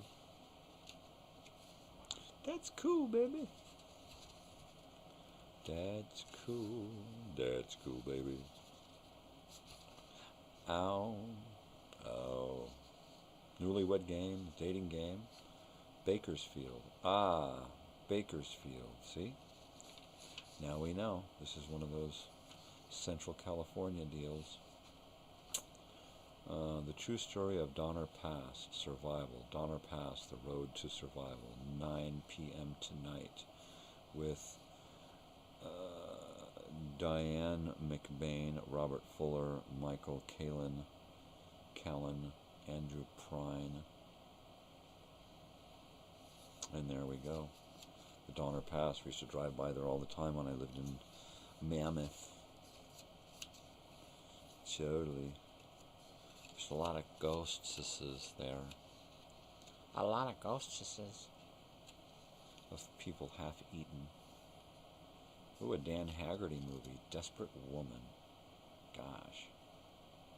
Ronnie Blakely. That's Robert. Yeah, that's that girl that Robert Blake's supposed to have killed, right? Ronnie Blakely. Susan St. James, Ann Dusenberry, and Dan Haggerty tonight at The great performances. Oh, no, we don't want to go there. The grass is always greener over the septic tank. I remember that movie. I remember watching it. Maybe it was on the same night that this was. That's great. It's good. It's good. It's good. It's good. It's good. It's good. It's good. It's good. It's good. Carol Burnett and Charles Grodin. Yeah, that's a good one. Charles Grodin. He's a funny guy. He was a pretty funny guy. Is he still around? Cotton Candy. Ron Howard's Cotton Candy.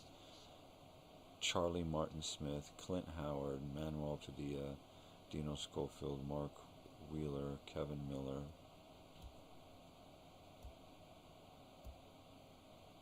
Leslie King, Brenda, Ron Howard tonight at 8.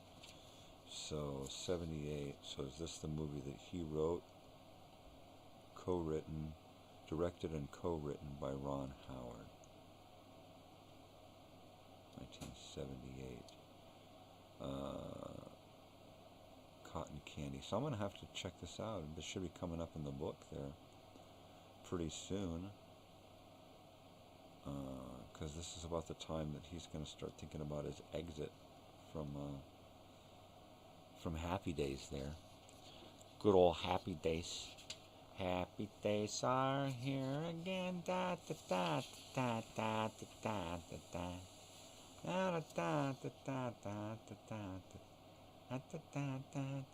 The Devil and Daniel Mouse, a delighted animated musical special. Jan and Dan.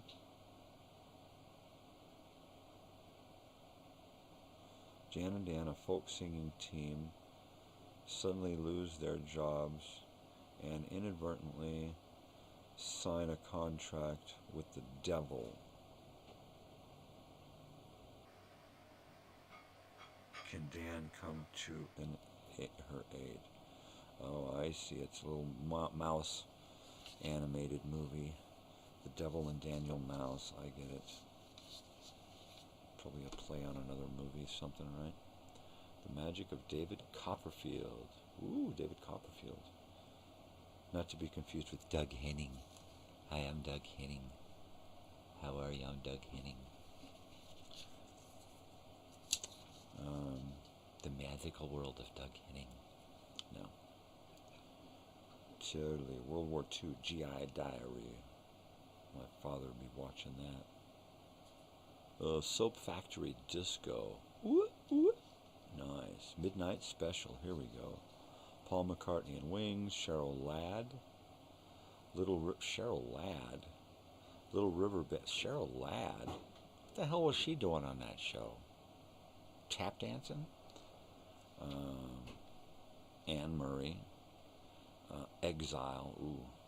Evelyn Champagne King. Evelyn Champagne King. The Tramps. Linda Clifford. And Stonebolt? What the hell is a Stonebolt? Cheryl Ladd, Think It Over. Paul does London Town. Little River Band does Reminiscing. Ooh.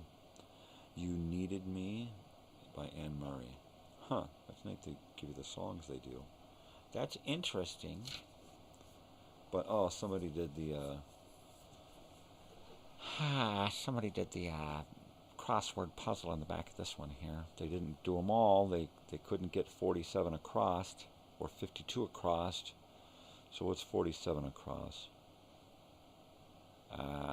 47 across is late great rock and roll star.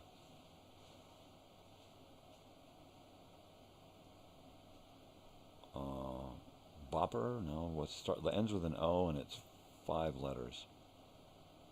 That's if they got these other ones right. B-O... No, Bopper wouldn't work. Holly? H-O-L-L-Y. Holly would work.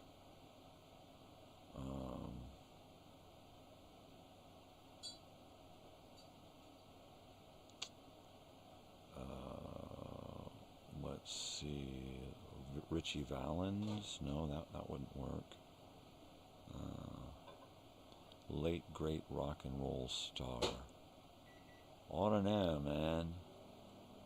Ends in an O. 52 across. Wobble. What?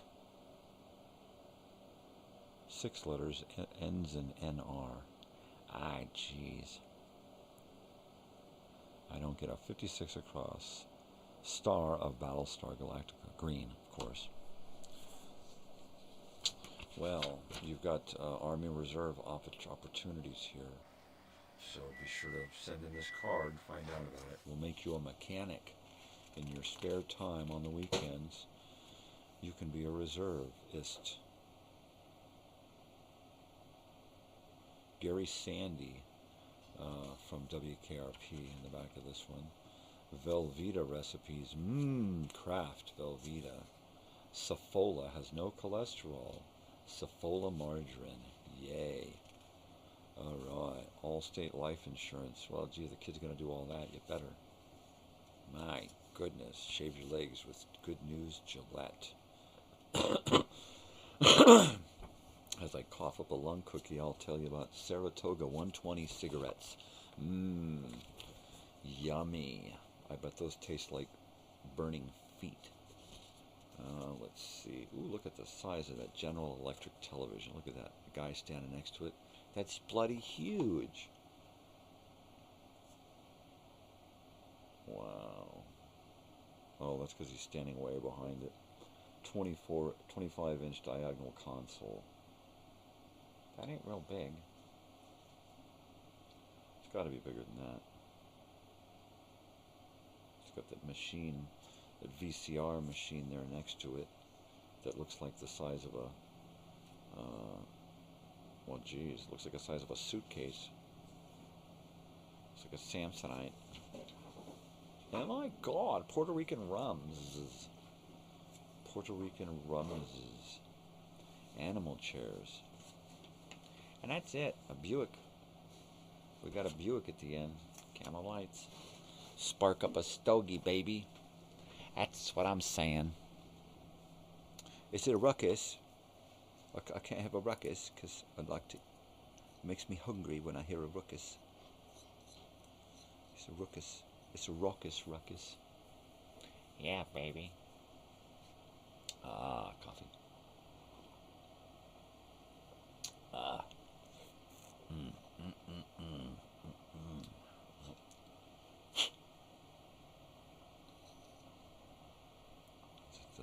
Is it ruckus? You know, I often thought, what if I had joined the reserves or something back in, 1987 or 88 or something, right when I turned 18. Yeah, I don't know. I probably would have gone to school because I would have had that opportunity then. So that would have been cool. Because I really, really wanted to go to school when I was young. I mean, further than high school. Go on to, higher education? Yeah, I did some higher education, man.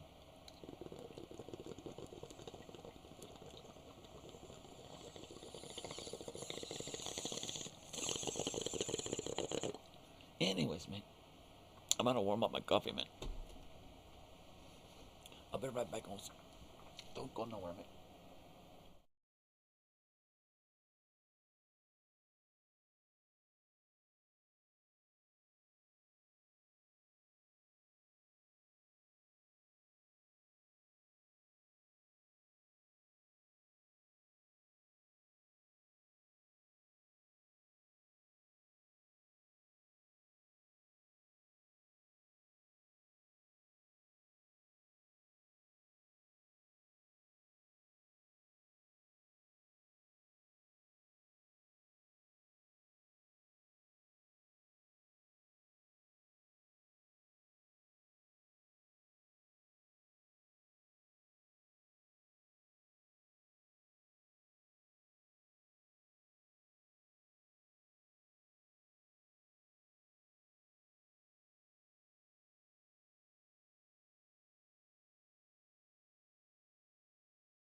I'm back, baby.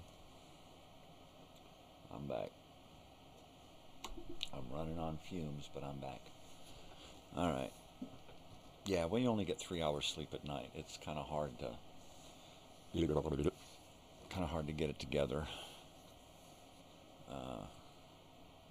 What was that? Big fireball across the sky? What the hell was that? Streaks across the sky is seen over 12 states and Canada. What the hell was that? It was just another spaceship slowing down into the Earth's atmosphere, and it, put on the brakes and did the slow burn re-entry thing.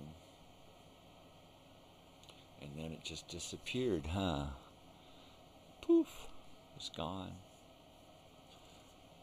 Because they're here, man. They're all around us, man. They're watching us, man. You watch X-Files, man? You ever seen that show? Watch X-Files, man.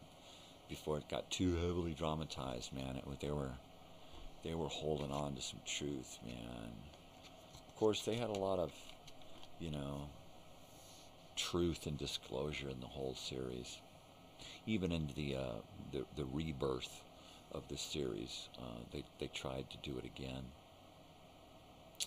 but they got shut down again, man. They get too close to the truth, man, and the people involved are like, hey, man, shh, don't talk about the truth, man, because the truth won't set you free, man. It'll imprison you, man. It'll get you, shh. It'll get you, and all of a sudden my feed goes blank. You have been disconnected.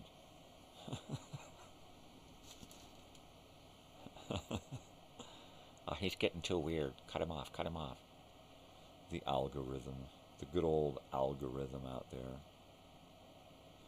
just decides to, oh, you're doing weird stuff. I gotta cut you off. You like the algorithm? Is the algorithm your friend? Everybody has their own algorithm that follows them around and inspects everything that they post and decides what it goes against, right? What policies, what rules, what laws are you breaking, That's what I'm saying, man. Good old all-American algorithms. And then, of course, don't talk about those foreign algorithms that do stuff behind your back, or try to convince you of stuff that ain't true, man. Oh my gosh. I'm getting algorithm to death here. Could you please stop it with the algorithm? I dig it, man.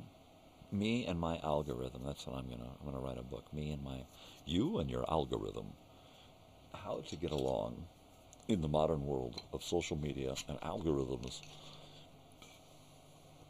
How to be sold only what you want to be sold. I don't know, man. I wish I knew. I'd turn that shit the fuck off. You know what I'm saying? You know what I'm saying? Sheesh. I don't know. What's he saying? He's saying he's going to do a bong hit because it's morning time and he's running from pain like a marathon runner.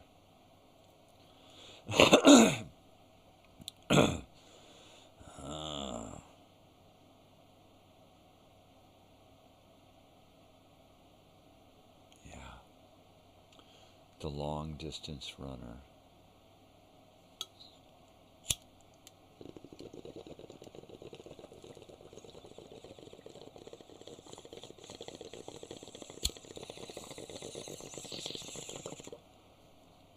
That's what chronic pain is. The long distance, long haul.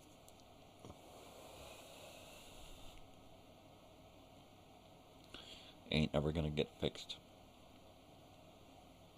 The only change will be for the worst. Good old chronic pain.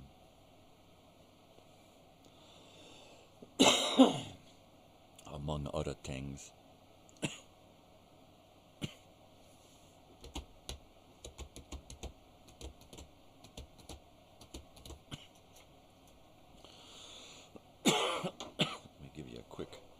Glimpse of my program guide. the highlighted times are Monday through Friday, 8, 8:30, 12, 12:30, 4, and 8. I'm no longer using the 8 slot. I'll probably use it for 5 o'clock stuff.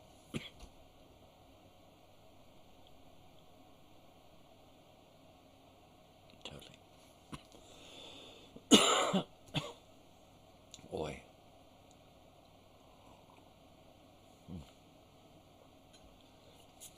Open up those bronchioles, you know. Bronchioles? What the hell's a bronchiole? It's like a tan, like almost amber, like keel that's got like, you know, it's like hulled. Like if you ever been keel hulled, you know, it's like that, only like kind of amberish with a brown hue, and it's got like this outline. What the fuck is he talking about? Hey, Marge, he's rambling again. Leave him alone, Harry. He's hallucinating. You're telling me. So last night I did some Minecrafting and I was lost. I did my lost thing.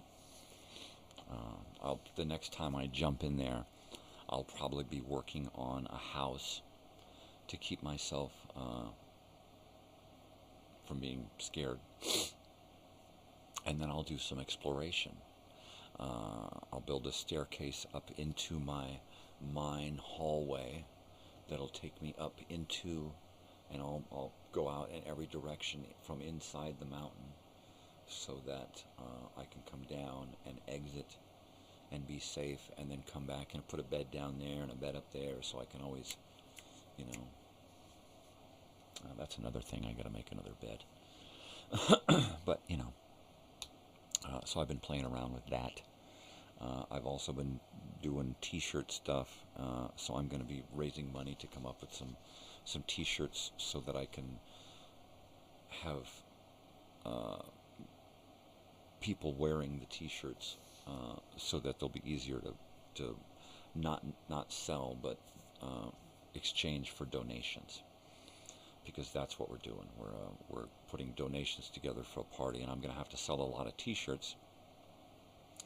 But I'd rather sell a lot of t-shirts than to have them at some exorbitant price that people aren't going to want to buy t-shirts. So I'm going to keep them the price of regular t-shirts, you know, $25. So we'll do that. So I'm going to try to get people on board this week about shirts, and try to raise the money to get a couple dozen shirts printed up so that we have samples, and people are wearing shirts, man, so I can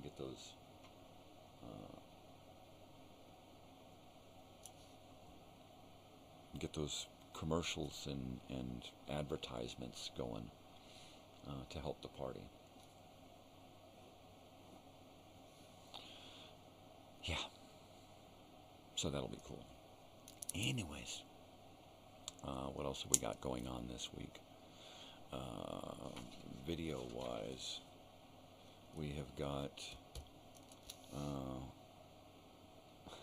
some great educational films. You should check those out. Video Time Machine coming up this Friday night, so be ready for that. At some point, I think I'm going to start introducing myself more into that Video Time Machine. So that'll be fun.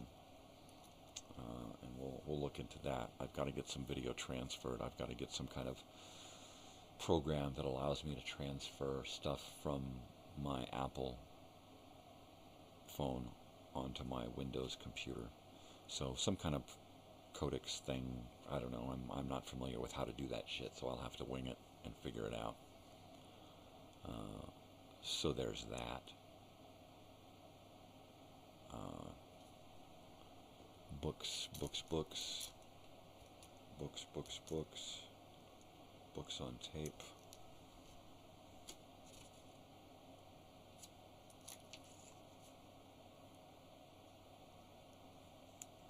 Yeah.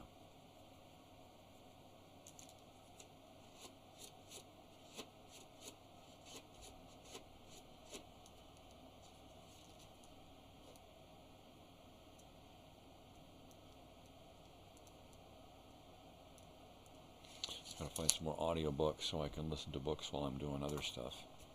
That's really important. Kill two birds with one stone. Totally.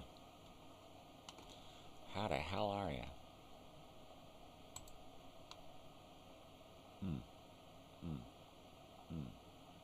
Well, technically my show's been going really good lately.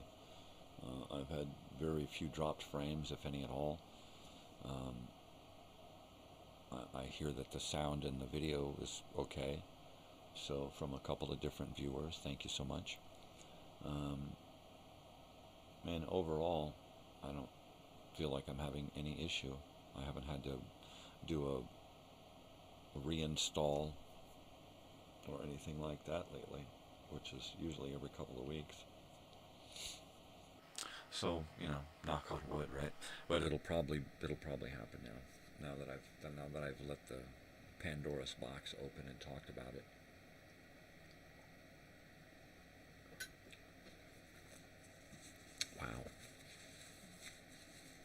Wow.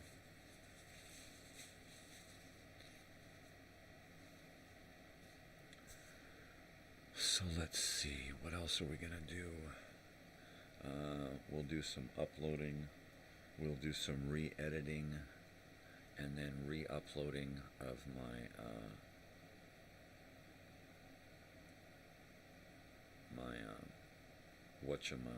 at some point, music video.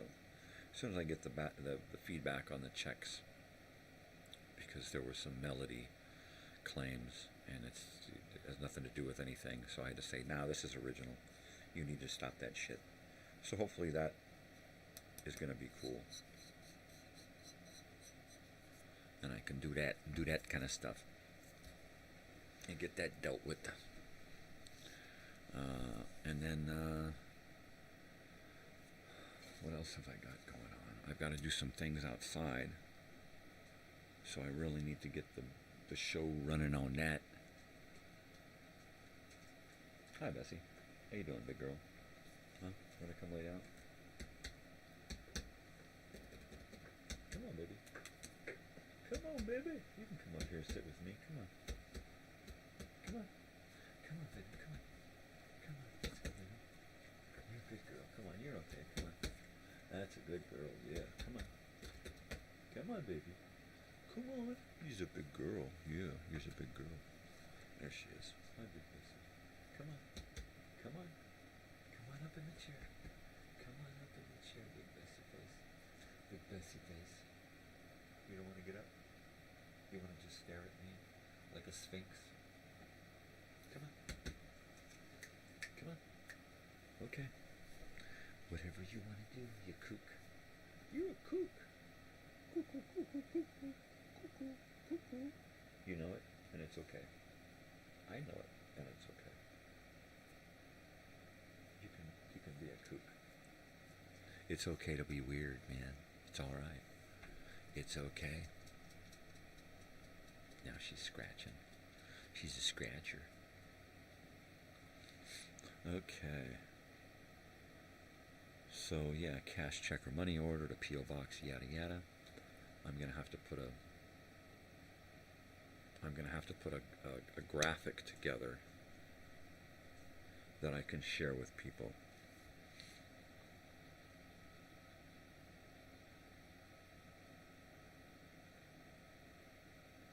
Something printable if they want, right?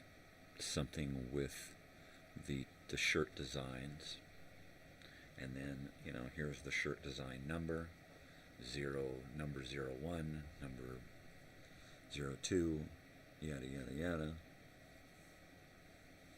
and then have a little thing at the bottom with a little where they can cut it and fill out what kind of shirt they want, and then just go old school like that. You know, I think that's going to be the how to donate. You know, you donate X amount and you get a shirt, and then once we get the shirts paid for, all of the extra money after that is going to be about, you know, just about donations. It's just going to be about the party. Granted, I'm going to try to sell way more shirts than we need to because we got a lot of expenses. But it'll be, I'm gonna keep the price down so that we can go through a lot of shirts. If I keep the price too high, looking for donations, it's not going to work, So donate what you want. If you donate this small amount, you're going to get a shirt. Donate as much as you can. So I think that'll work. We'll do that.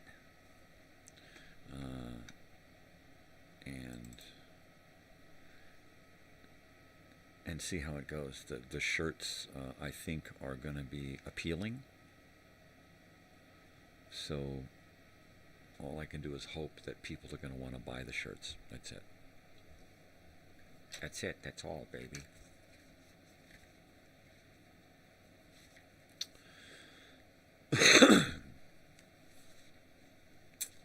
What else do we have going on? Tomorrow's Old Time Radio Wednesday. Remember that. And we've got 4 shows. X-1, The Whistler, Near Wolf, and yours truly, Johnny Dollar. I love those. And then your handwriting is important at 4. So be sure to check that out.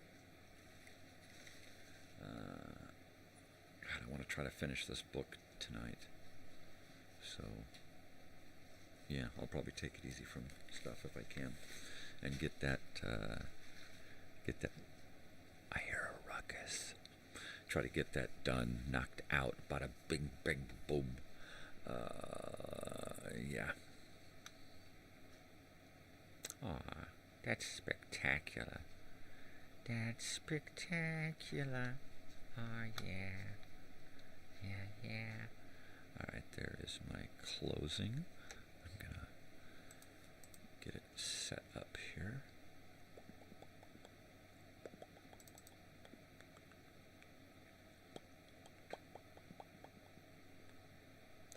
Yeah, baby. What are we gonna do? What are we gonna do? Not much. Probably put together some kind of plan for the shirts and say, okay, look, this is the colors, this is the design. Let's put it all together and then I'll pull some orders. I'll get some orders, right? As soon as I know, okay, look, these are my colors. Give me the 2 mock-ups so I can send those out to a few people and see what kind of response we get. If I can get a dozen orders between 2 different shirts and get photographs of those people wearing those shirts, I think word of mouth is really gonna take off, and we'll get a bunch of shirts going. Donation time, baby. Let's make it happen, Captain. All right, I am gonna roll on out of here because I gotta eat. I'm starving. I got stuff to do, things I want to do, places I want to go, people. I ain't gonna do shit. All right. So let me know. Because if you don't, I won't know.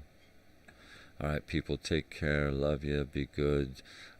Spread peace and love, not bullshit. Do something for yourself, but do something for somebody else.